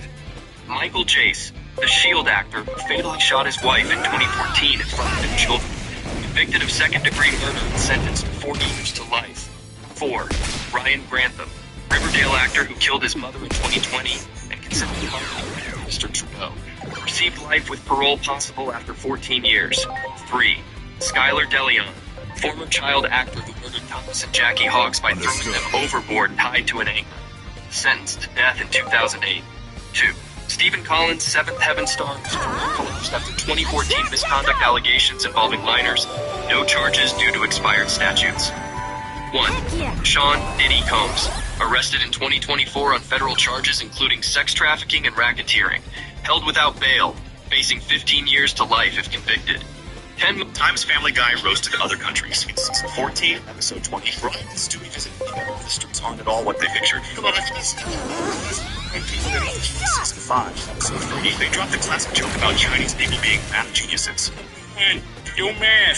Season 12, episode 21, Stewie slips into box for security just by holding a cup of tea. Something suspicious about that, baby. Well, I did it first, but then he's got the tea voucher for him, doesn't he? Season 12, episode 13, the gang visits Israel, and Joe makes jokes about Jewish cheapness. But he take a picture. Season 10, episode 22, the animators roast the British with crooked teeth and bad noses. In season 13, episode 8, they show how useless UK police can be. Officer, the child's been kidnapped! Like your turn. Tiny pencil citation for you. Season 3, episode 10, we see a posh British version of the Griffins. Yeah, what is it? Spontaneous leak? Where the hell is that guy guarding it?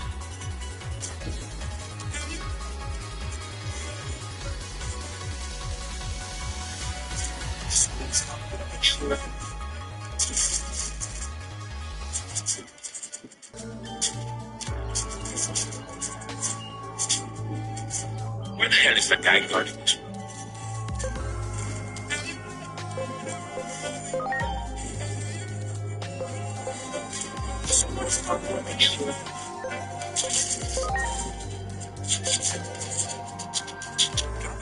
Please exit the vehicle, keeping your hands where I can see them. No problem. Do it. Much appreciated. Man matching this description was involved in an armed robbery. Well, it wasn't this one. I've been stuck here since about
Oh, son of a bottom.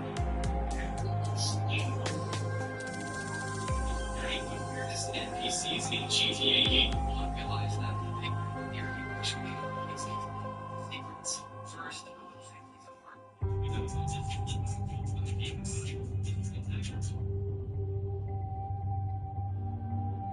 use Digimon for goods. Right. We could use the hard goods.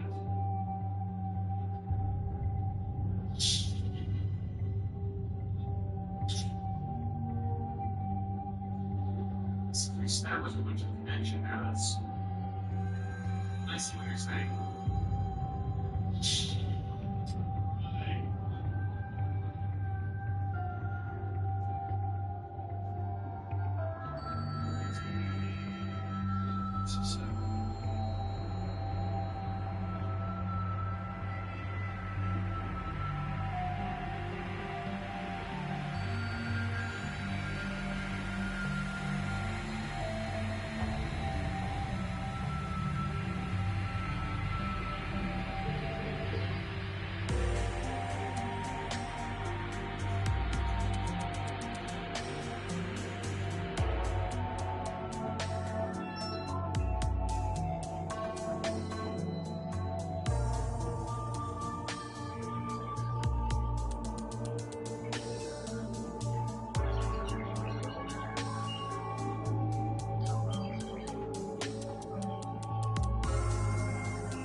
So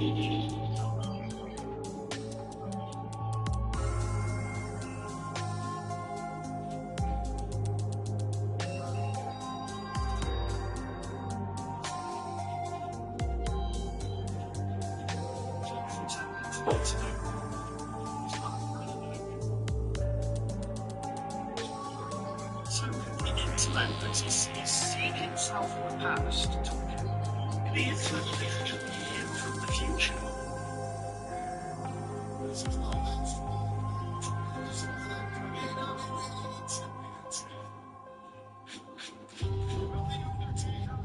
there. It's my hands out here.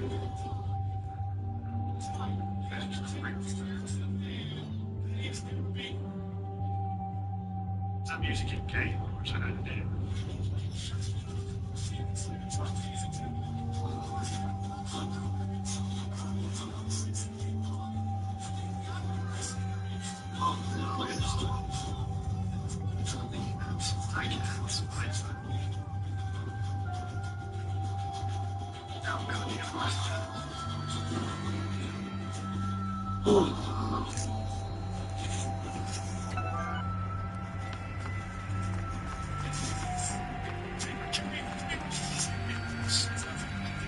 That one!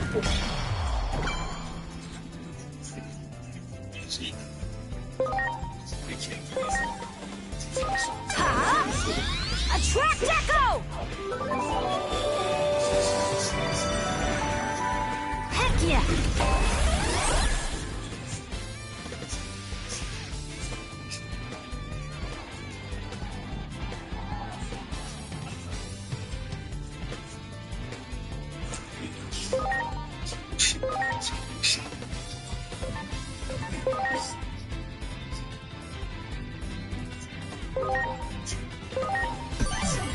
I'm counting on you!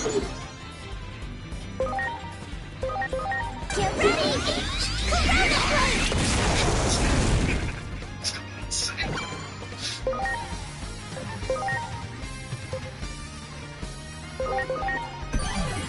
I'm counting on you!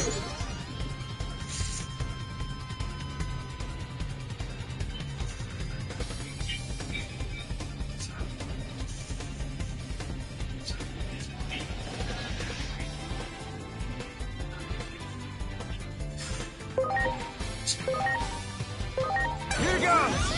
Mega Burst!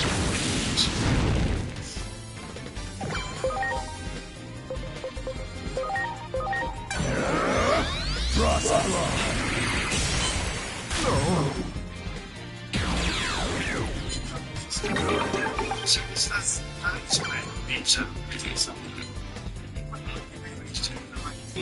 This had no mercy. It's way over the line. The car crash? On the line. Get out of the game. Don't you let it back like that. Yeah. Again.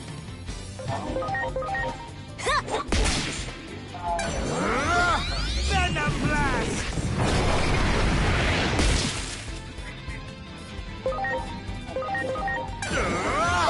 Mega Burst! No. You know what they found when they opened the door of that house? Oh, yeah! Enough data. There was no paper inside.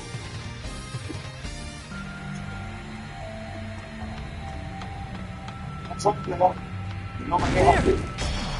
Now, despite Hiding Rat's actions, bordering on the criminal, I'm gonna tell you something. I'm not gonna suspend it, and I'm not gonna even fire it. And you know why? Because I know personally, player, that the Undertaker will take care of his own business in his own way. Sometime. You feeling me? Come on, what you gonna be? I tell you what I am feeling. None of that matters to hide away. Because Firelight doesn't feel anything. Mega Burst! And he's gonna go out to that thing tonight. And Firelight is going to recite poetry. Ready to launch. You like poetry, don't you? You're making the jokes I make. No, I don't find anything funny about this at all. Because you see, one fight. fearless demon. And that fearless demon has everything OG glowing plus his skin is pink. That's so impressive after it.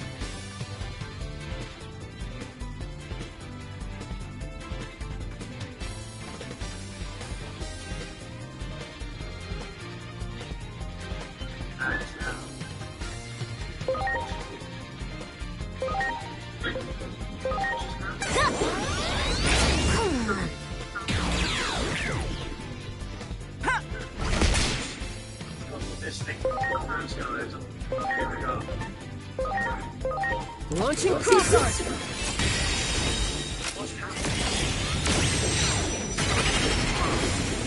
My thanks.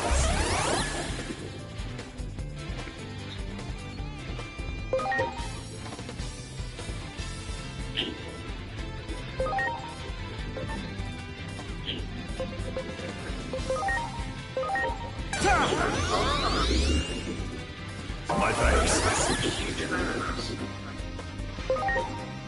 That's just great.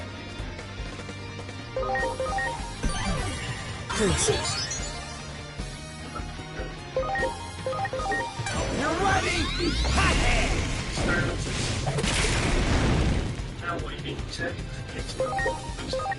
Here I go. Frost Claw.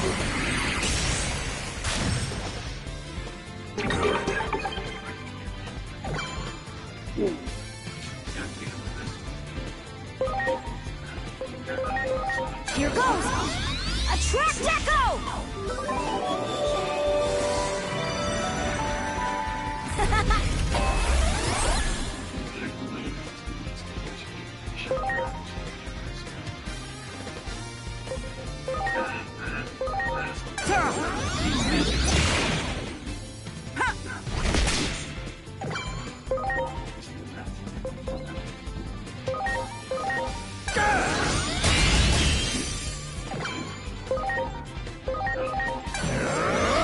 Frost Claw.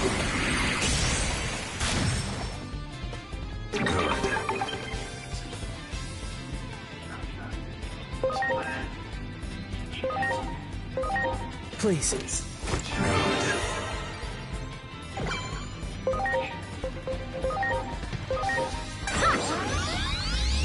You're the best!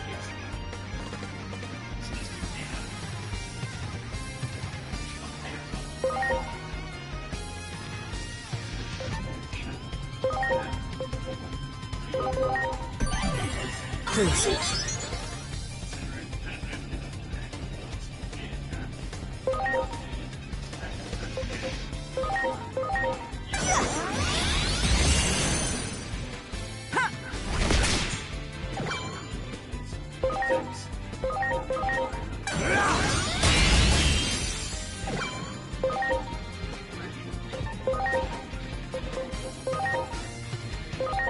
Are you okay?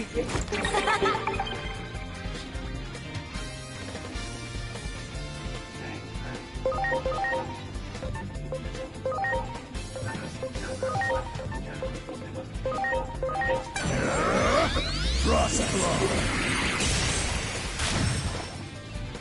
I love it.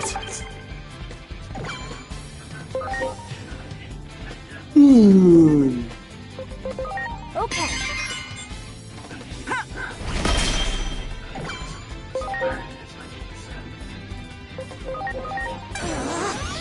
Tearing shot!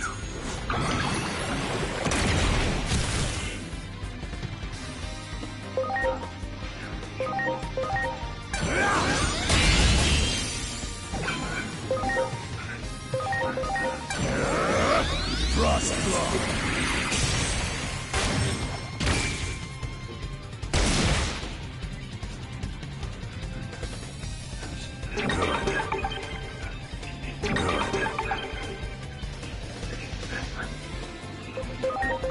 Okay.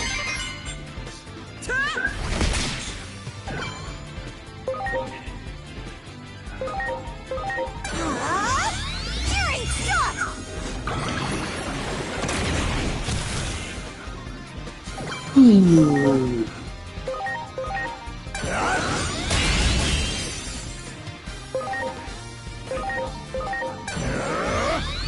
Frost Claw. I love it. No!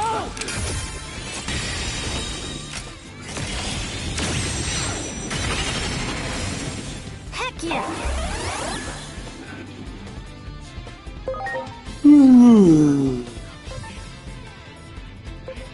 Okay.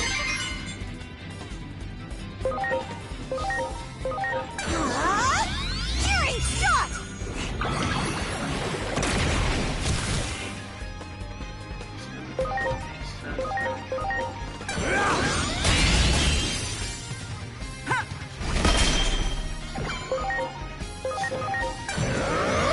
Frost Claw.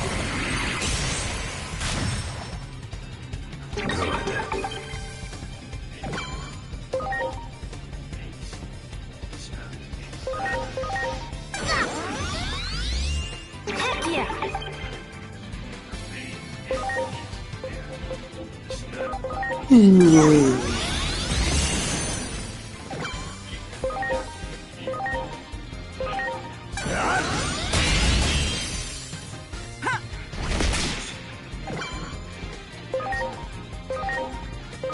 Here I go.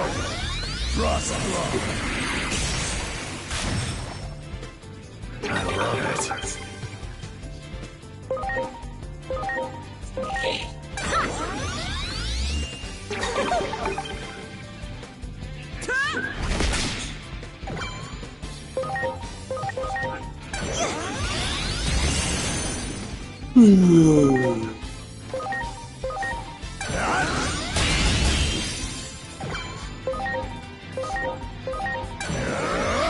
Frost Claw.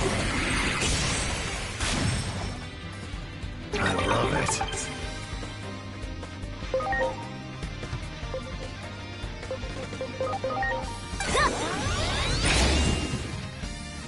Yeah!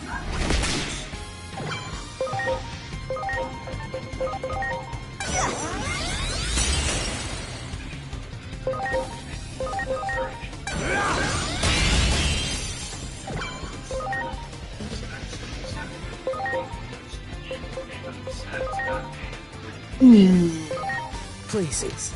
I love it. Here I go. Frost Claw.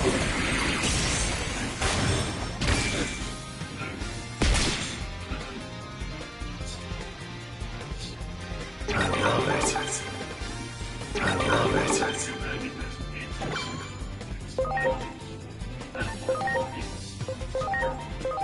Please. I love it.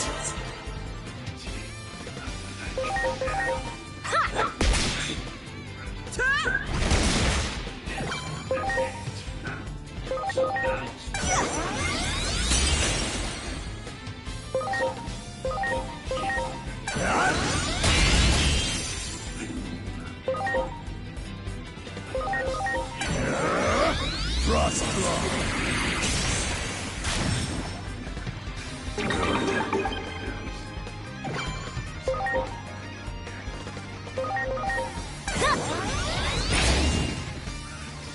Yeah!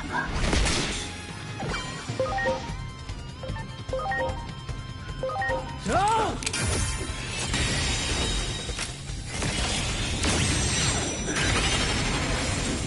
My thanks.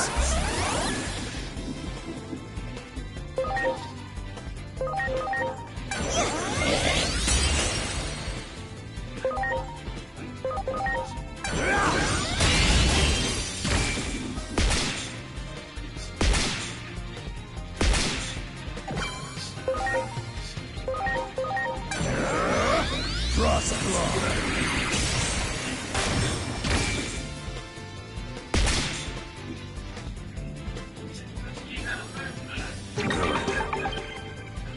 I love it. Okay.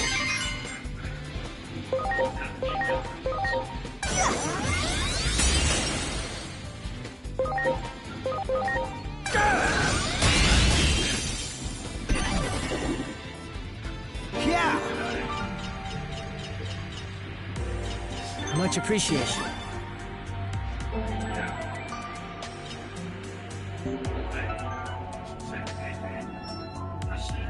sorry.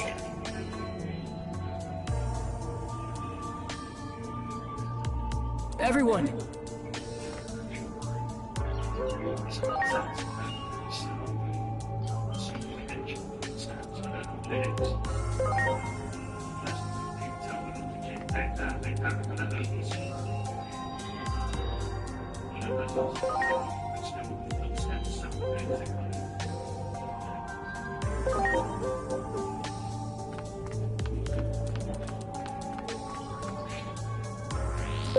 You got it!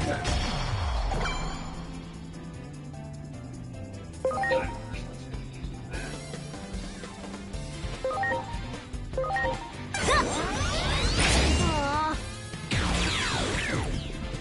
Heck yeah!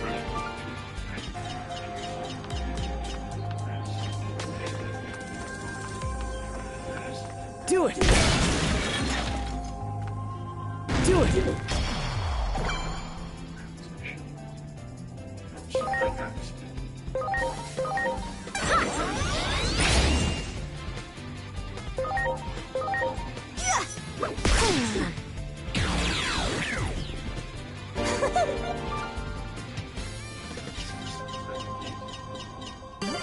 Much appreciated. Everyone!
Understood.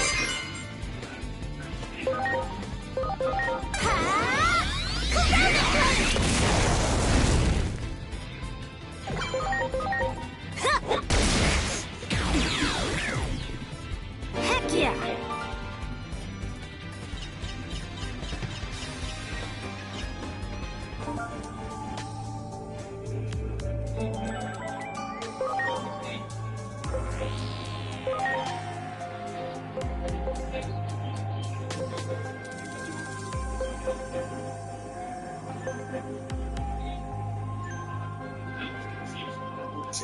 Let's go get him.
GG, I guess. So that's about it. Insane, like, sequence that is it real? 10 minutes left, guys. I love this one. So, yeah, so. I mean, it's exactly like those intent.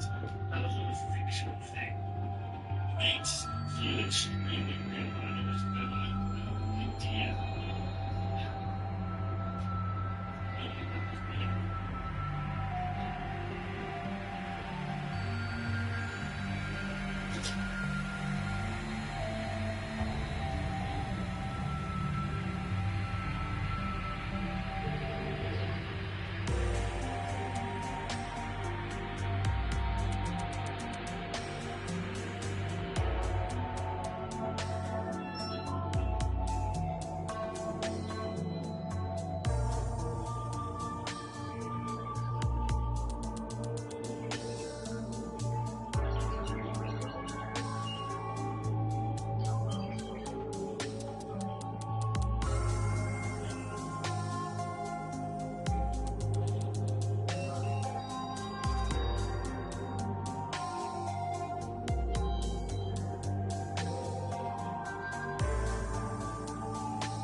flames descended, the air was full.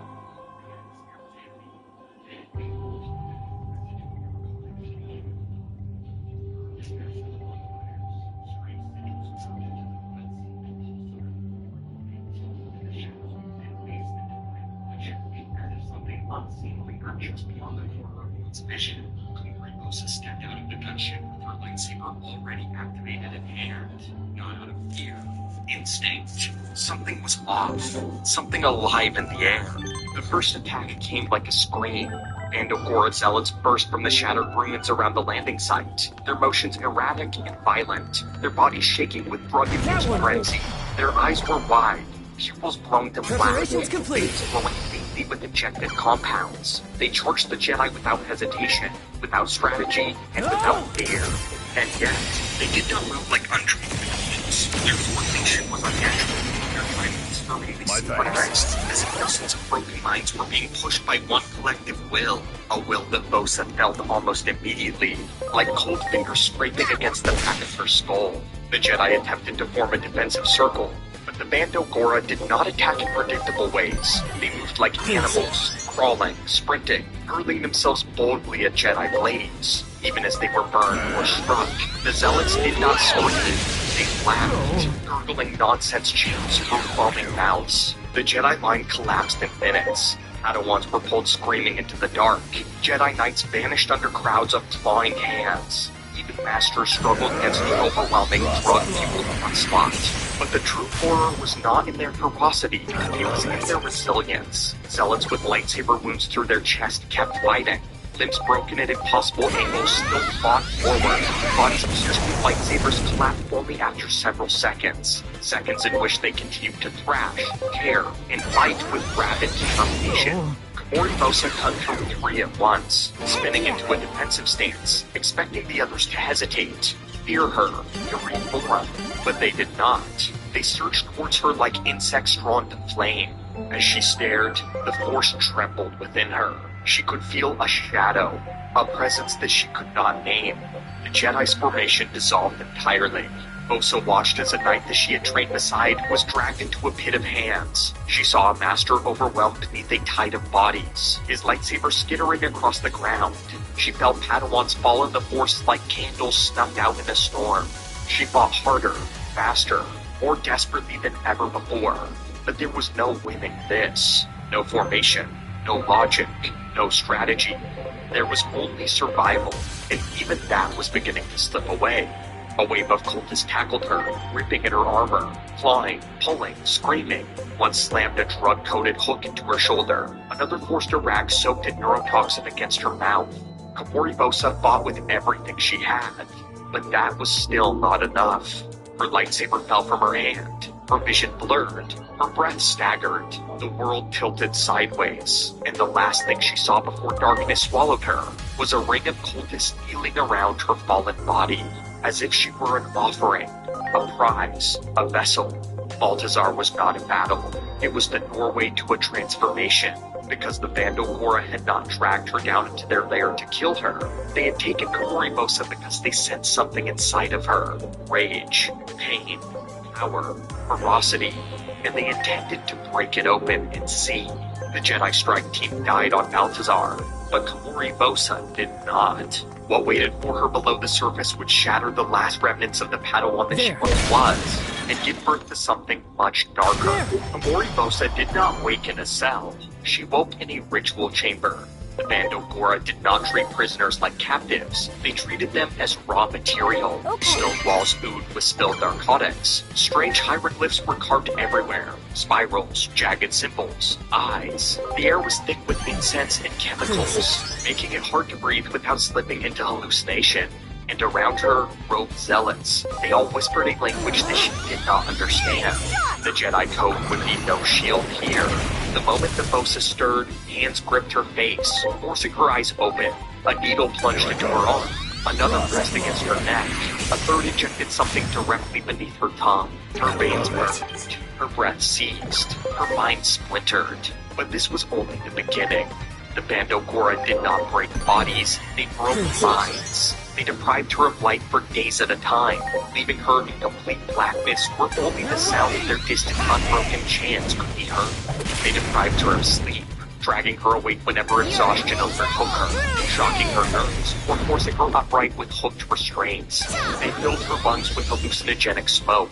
They starved her until her body trembled. They whispered lies and visions through the Force, images of Jedi abandoning her, Dooku turning his back, the Council watching her burn. She tried to meditate. She tried to focus. She tried to reach for the light. But every time she found a sliver of calm, another jolt of pain smashed it apart.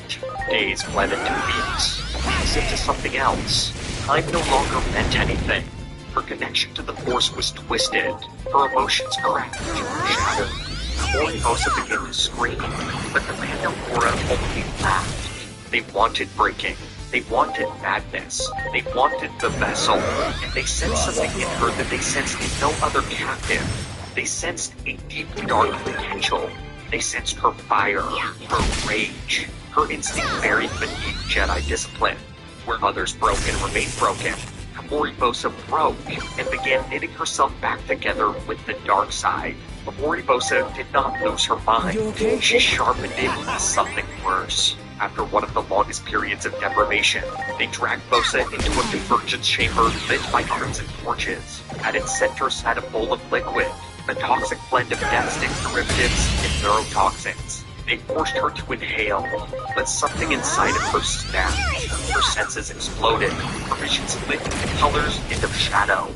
She felt the Force not as serenity, but as a deep hunger. For the first time, the rage that she had kept buried under Dooku's discipline roared free. She looked at her captor. Their twisted faces, their cruelty, and something primal surged through her. She moved. Even restrained, she tore her arm free with a wet crack of broken bone. She lunged forward, biting into a cultist's throat with animalistic ferocity.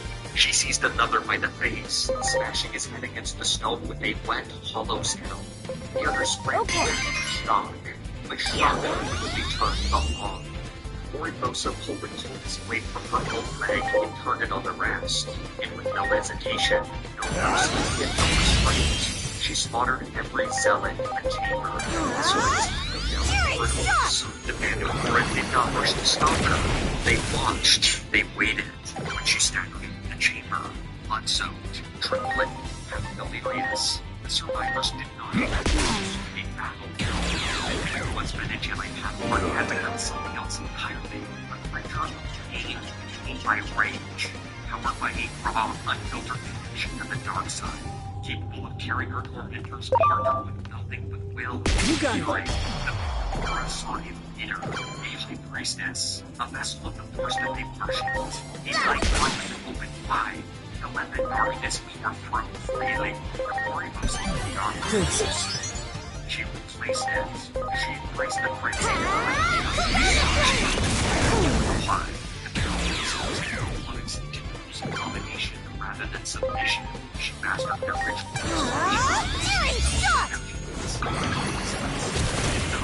She didn't simply lead the cult, she remade it. She turned them into a cult that infiltrate criminal syndicates, seduce senators, and leads entire populations to weaponize death sticks. By the time she fully ascended as High Priestess, she was no longer a fallen Jedi. She was the architect of true power, a dark-side sovereign, unwrapped beneath the galaxy's surface. Enough even that Darth Sidious will notice. Mandalorian believed that Morimosa was chosen by their gods, chosen by the darkness, chosen by the Force. Once Mosa took control, the Mandalorian evolved from a chaotic death cult into something more dangerous. She resurrected them and imposed a hierarchy, using the discipline from Dooku, something that no previous leader had ever done. Her first innovation was her most terrifying, to weaponize death sticks. Mosa's chemical specialists, former spice lords, underworld chemists, and enslaved scientists would refine the narcotic into a liquid neurotoxin. A single dose didn't just intoxicate, it shredded individuality, and it left them open to suggestion. In time, a user became an assassin, a carrier, a spy, a sleeper agent, and a living weapon. Death Sticks became her method of growing an army of unwilling servants, addicts bound to her through the Force itself. Helpless against her influence, she used them everywhere. On smugglers, on impoverished workers, on politicians' aides, on Black Sun foot soldiers, on corrupt customs officers. Anyone who touched her supply chains was absorbed into her network. Her criminal empire expanded. Vosa made alliances the Jedi never saw coming. There! On Alistair, or Hog on Coruscant, all of them helping her seed her product into the underworld. Even Senator Claudius Trell, a sitting member of the Republic Senate, fell under her influence. This was no longer a cult. It was a growing empire, one woven through narcotics, fanaticism, fear, and whispered indoctrination. Her assassins sought to infect syndicates, imitating anyone who challenged the supply lines. Her spies infiltrated criminal organizations, destabilizing them from within. Her corrupt enforcers even infiltrated law enforcement and planetary governments.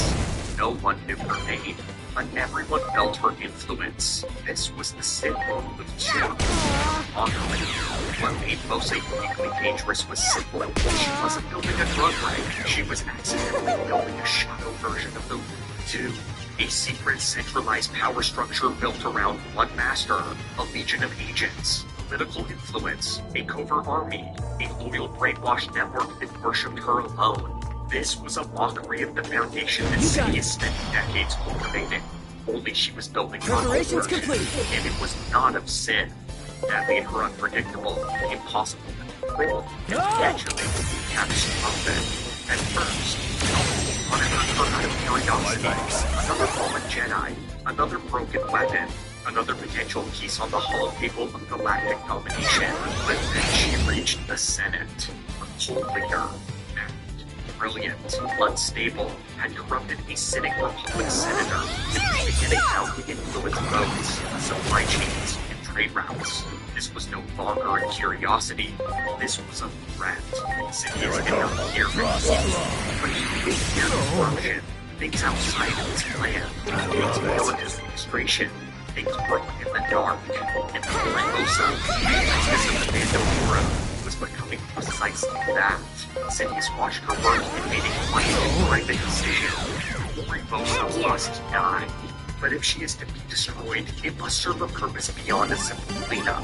So Sidious turned to his apprentice, Darth Tyrannus, the very man whose failure had created Vosa in the first place. And he gave him a task: find someone capable of killing Lord Vosa, a warrior who could defeat a fallen Jedi, a template strong enough to serve the Sith clan, a hunter. Tyrannus knew exactly who that meant. Jango Fett. Why Jango? Kamori Vosa's legend was tied directly to the Mandalorians. She had slaughtered 20 true Mandalorians on Galadriel with less efficiency. She had carved her name into their culture through blood and humiliation. The best warriors in the galaxy had fallen before her. So Tyrannus needed someone who could defeat a Jedi, reverse the shame of Galadriel, prove himself superior to the very monster Sidious had targeted, and demonstrate that he could outwit and outfight Force wielders. A crucial trait in his ultimate execute orders successfully. Jango Fett had unmatched skill. He was a Mandalorian. He had hunted for systems. He had grown obedience, killing the slaves surviving impossible missions. But let's send Jango Fett on. Here I go. Thrust. Fearlessness. Years of surviving genocide, slavery, freedom, and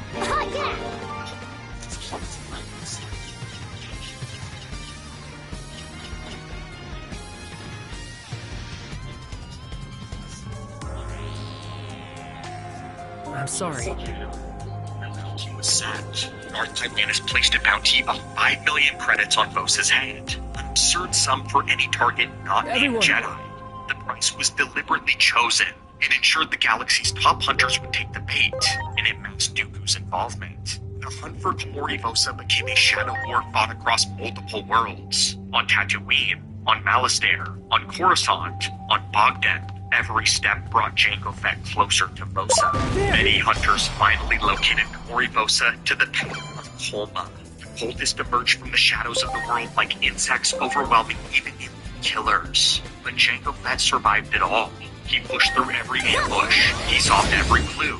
He outmaneuvered every trap. He killed other rivals. He broke through the final defenses, and he forced his way into the Citadel itself, a labyrinth of stone corridors echoing with drug-fueled chanting.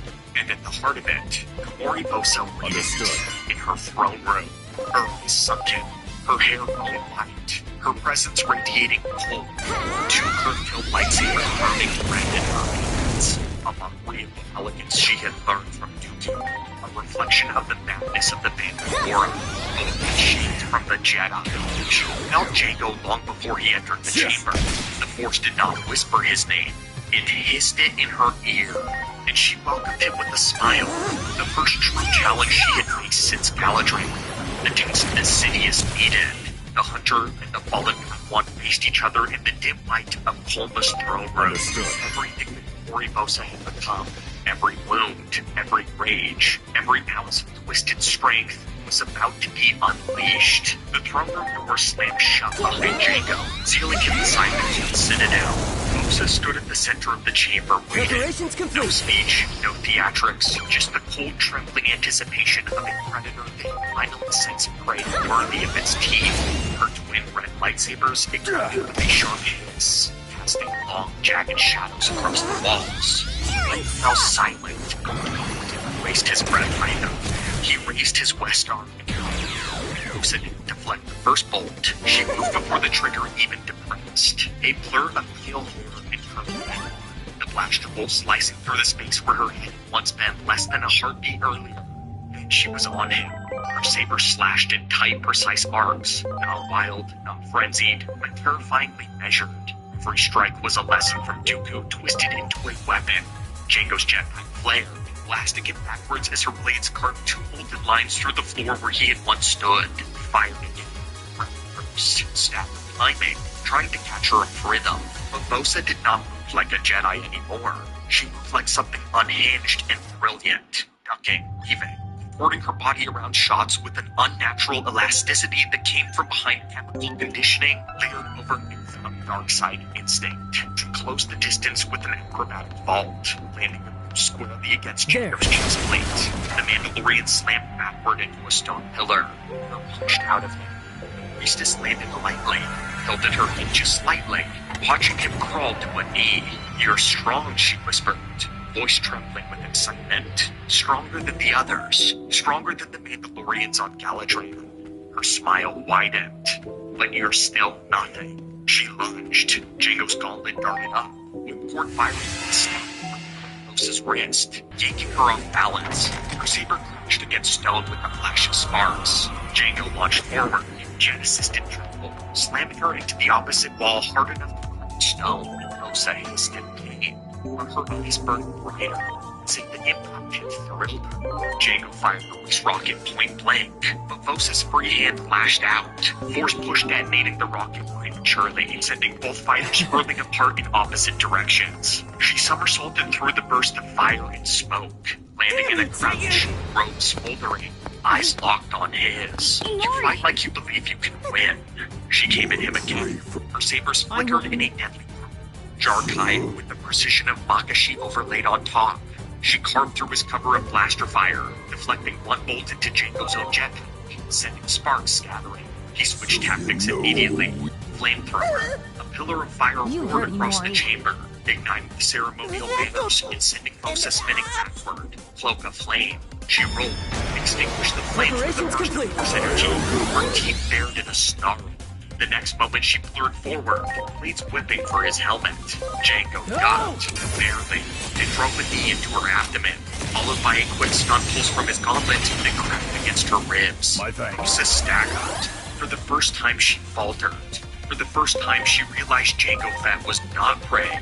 He was the test thing that promised to her entire life. She laughed, a wild, broken sound. Jango Fett was on playing defense. He triggered his jetpack in a controlled burst, slamming into her with the force of a battering ram. His vibroblade flashed free, carving across her wrist, her right hand lightsaber clattering to the floor. She screamed, not in fear, but in fury, in humiliation. She lunged at him with her remaining blade, but her movements were now uneven. Her balance had slipped, her senses fraying. Years of chemical distortion, rage, and deprivation were catching up to her, and Django exploited every opening. He blasted her with the sonic charge. He drove her into the throne steps with the gauntlet punch. He forced her onto the defense, step by step, inch by inch. Rosa, the High Priestess, the Butcher of Galadriel, stumbled. Her saber arm trembled, her breath hitched as she weakened. A shadow loomed in the doorway. She felt it instantly. A familiar presence. A cold, calculating void. The only man whose approval she never wanted.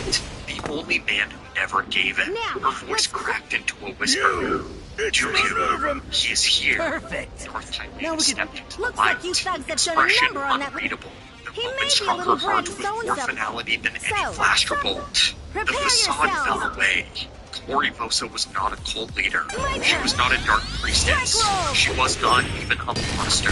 She was a Jedi Padawan looking to her master for the recognition she spent her entire life waiting for. She reached a hand towards his, not to attack, but to be seen, to be forgiven. Dooku raised his hand, and with a cold, effortless telekinetic grip, he crushed her throat. Her knees buckled, her body hit the floor with a thud, and the glow in her eyes faded. For the second time in her life, Dooku abandoned her, without a word, and without remorse, without acknowledging the monster that he had made. Jango Fett stood over the body, chest heaving, armor scorched, visor reflecting the fallen apprentice, and Tyrane's hands clasped behind his back, spoke not now about Kamori Vosa, but of clones, of credits, of an army. Kamori Vosa died revealing the truth of what Dooku really was. He did not look at her body. He did not kneel beside her. He did not speak a final word. He didn't even allow a flicker of regret to cross his face. The fallen apprentice who had once adored him lay still at the foot of her own throne, and Dooku's eyes drifted instead towards the curved lightsabers that had fallen from her hands. They were elegant, deadly, modeled after his own. They were the only pieces of her he ever truly valued. With a casual sweep of his hand, Tyrene summoned the twin lightsabers to his grasp. Against his palms.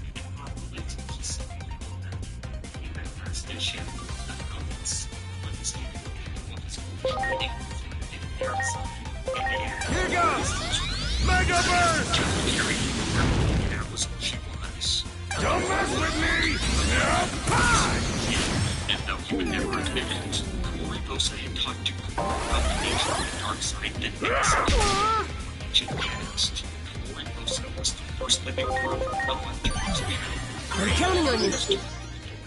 With lightsabers hanging at his belt, one thought settled quietly in his mind. He would choose better next time. So much stronger, sharper, less sentiment. Someone with the radiator he had recently heard of on Ravagak. A vicious survivor by the name of Rivers is Kale in Star Wars Legends, so he was forced to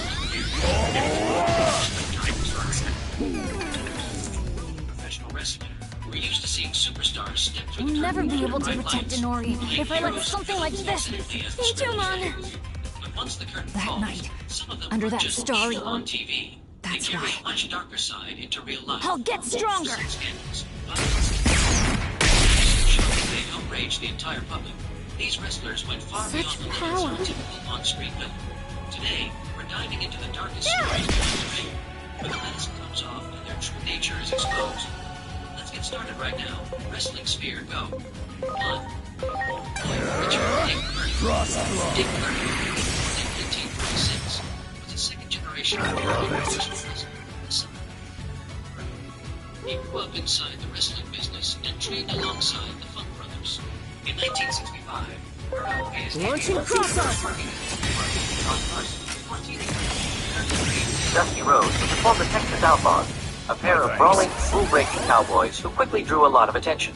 After the Texas Outlaws split, Murdoch kept working across various territories in the United States and later went to Japan. He faced Giant Baba, the founder of All Japan Pro Wrestling, and even challenged Harley Race for the NWA World Heavyweight Championship. On paper, it was a career with plenty of big moments, But behind the curtain, he was a very different man. In the locker room, Murdoch was infamous for openly racist views, especially targeting black wrestlers. Rocky Johnson, the father of Dwayne "The Rock" Johnson, recalled that during one match, Murdoch deliberately kicked him as hard as he could simply because of his skin color. Johnson warned him in the ring that if it continued, he would handle it himself. Murdoch ignored him, and Johnson knocked him out cold, forcing the match to be stopped. Stories tying Murdoch to the Ku Klux Klan made his image even darker. On one occasion, Murdoch invited Dusty Rhodes on a drive without saying where they were going. When they stopped, Rhodes realized they were in the middle of a KKK meeting and immediately demanded to leave. Several co-workers have said Murdoch didn't just share their beliefs. He actually carried a Klan membership card. In 2018, Tony Atlas told a story about how he and Tommy Rich were sent to a party in a park and told they would be the life of the party. When they arrived, Rich suddenly pulled Atlas down. As Atlas looked up, he saw a KKK member with a shotgun patrolling just a few steps away. They later learned Murdoch had deliberately sent them there as a cruel joke, fully aware they could be killed. When Atlas asked, "Why would you do that to me?" Murdoch just laughed and said it was just a rib. For Atlas, Murdoch's Klan membership was no rumor. Murdoch had admitted it to his face. Murdoch died of a heart attack in 1996 at the age of 49, and since then his name has all but vanished from WWE history. 2. Jimmy Superfly Snuka. Jimmy Superfly Snuka was once one of the first true high-flying stars in American wrestling, blowing crowds away with his Superfly splash from the top rope. On television, he was a soaring icon. In real life, though, Snuka's name is forever tied to a suspicious death that has never been fully explained. In May 1983, after a TV taping, Snuka and his girlfriend, Nancy Argentino, stayed at a roadside motel in Allentown, Pennsylvania. That night, paramedics were called and found Nancy unconscious, her body covered in bruises. She was rushed to the hospital, but was quickly pronounced dead. The autopsy revealed injuries consistent with being beaten, but the final report listed the cause of death as undetermined. Snuka told police, and later Vince McMahon, that Nancy had slipped on a motel's outside walkway and hit her head. Nancy's family never believed that story, and anyone who followed the case saw huge contradictions in his explanations.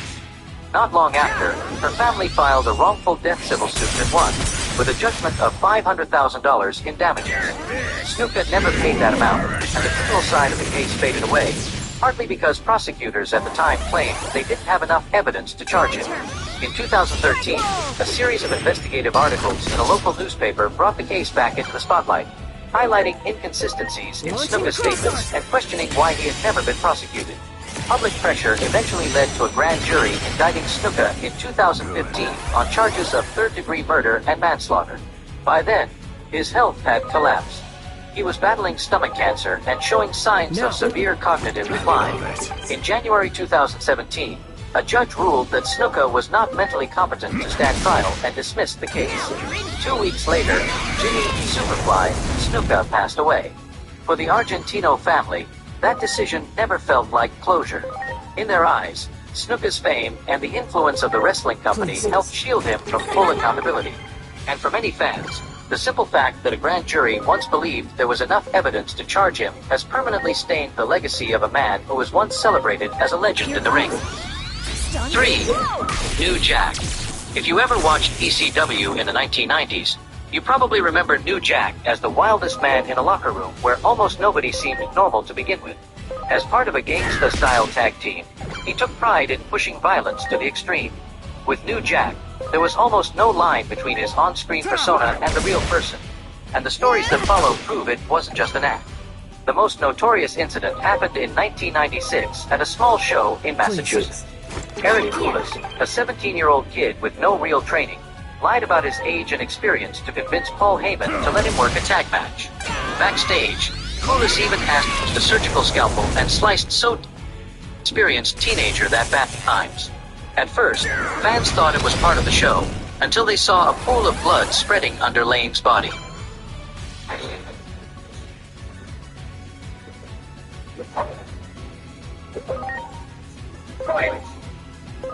Here goes! Stun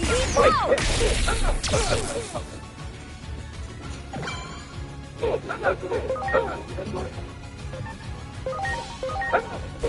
take it. I'll take it. I did it.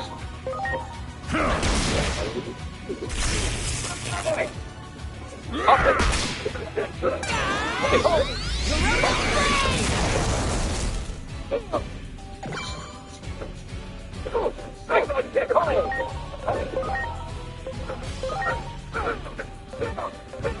I'll take it flat.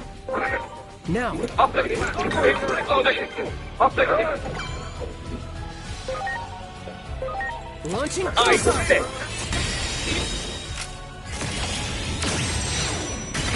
The world of fear and hunger contains an entire system of extremely powerful ancient deities, collectively known as the Old Gods, the Primordial Gods. These are the oldest beings in the universe, born at the dawn of time. Each old god represents a fundamental and primitive concept. Oh, you thought Diddy was bad? Well, he is. But you want to meet someone who's arguably worse? Vince McMahon. See, Vince McMahon had a problem. He's currently under federal investigation for misconduct with many women. For decades, Vince McMahon played the untouchable villain, on screen and in real life. No consequences, no limits, no endings. But this time is different, because today Vince McMahon has finally been sentenced. And the shocking part is what comes next. Let's get into the full details. The rise of the case against Vince McMahon.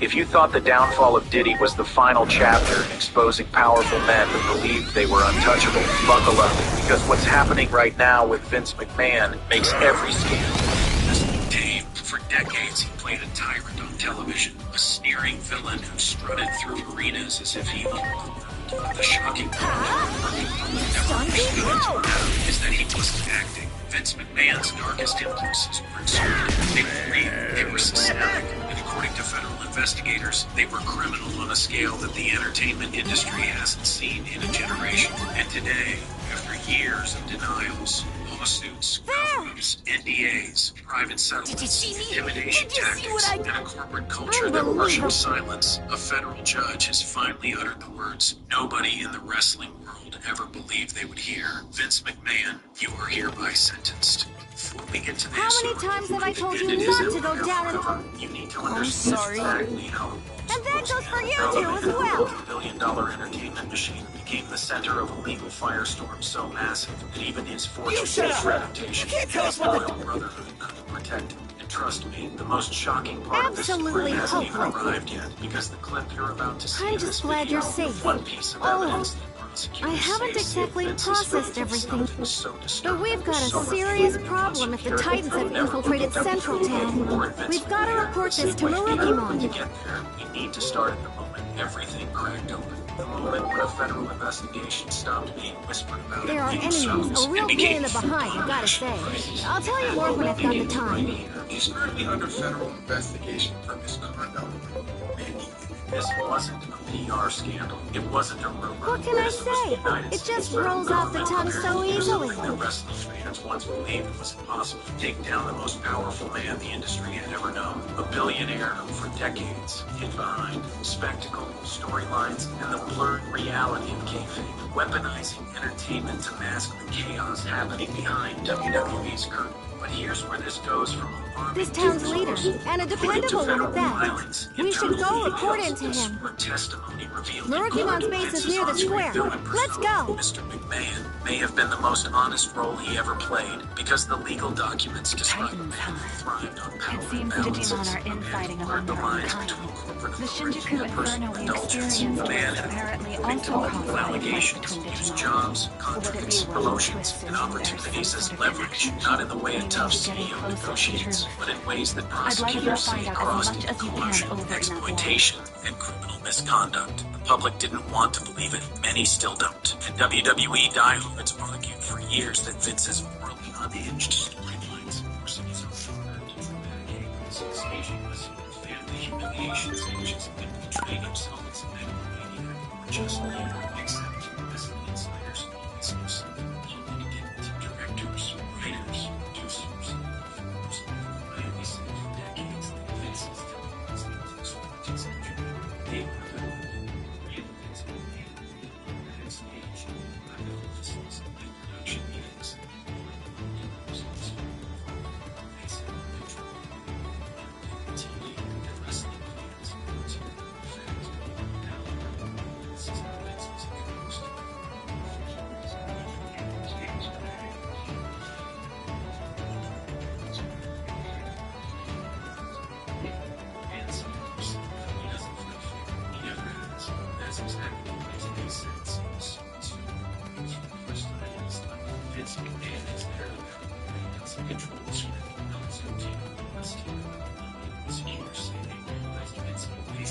Just a problematic executive. He was a potential criminal defendant in one of the most serious federal cases entertainment has ever seen. It came from a series of allegations that dated back decades, buried under hush money, private settlements, and a corporate culture that demanded silence. Wrestling fans knew pieces of the story. They knew about the bizarre family storylines Vince forced onto TV. They knew about the steroid trial in the 90s. They knew about scandals involving wrestlers, managers, and executives. What they didn't know was how much of it pointed to a pattern that investigators would later call deeply concerning behavior. One of the earliest warning signs came from a clip that resurfaced online in which Vince's own daughter described the most disturbing story Vince had ever watched.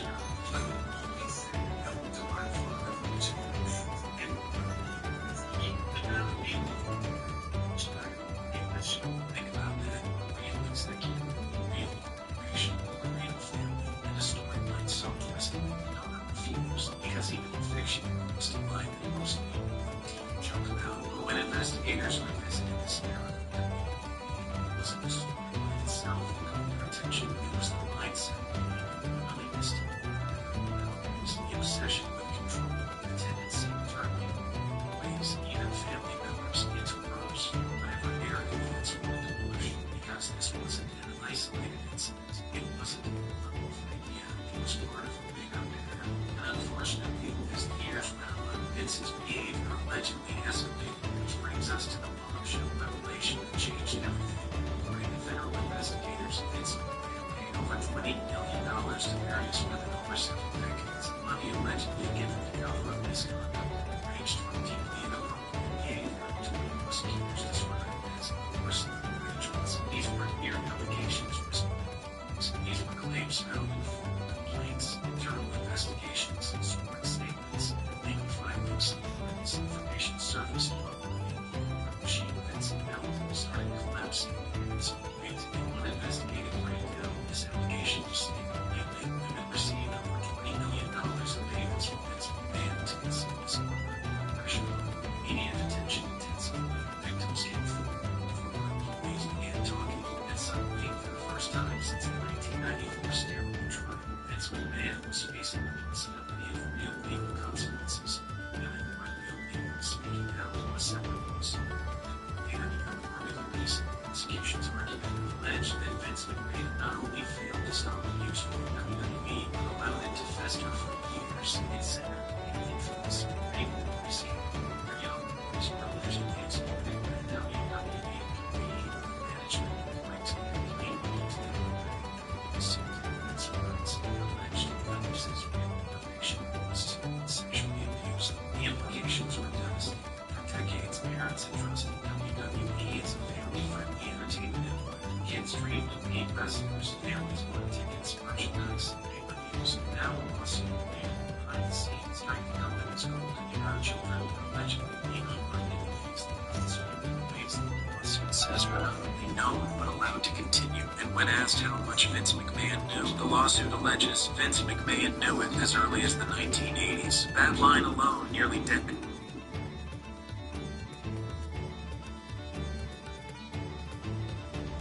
Hey, Joe. How you doing, Joe? That's good to hear. I just watched Frankenstein. Heard that you're gonna be in a fight. Mike Tyson. In your dreams. No, you heard what I said. I heard Mike Tyson and the whole for a third time. You agree? Yeah, when hell freezes over. Yeah, I heard she's gonna want to fight the air. You know, he must fight the air referee. Yeah, and like I said, when hell freezes over.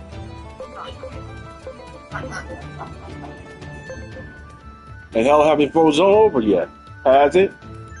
Well, no.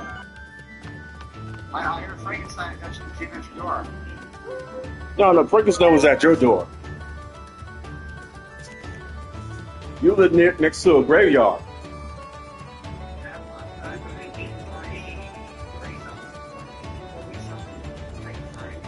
I didn't know when they crazy him, the reason why he turned away he did, because he was afraid of him.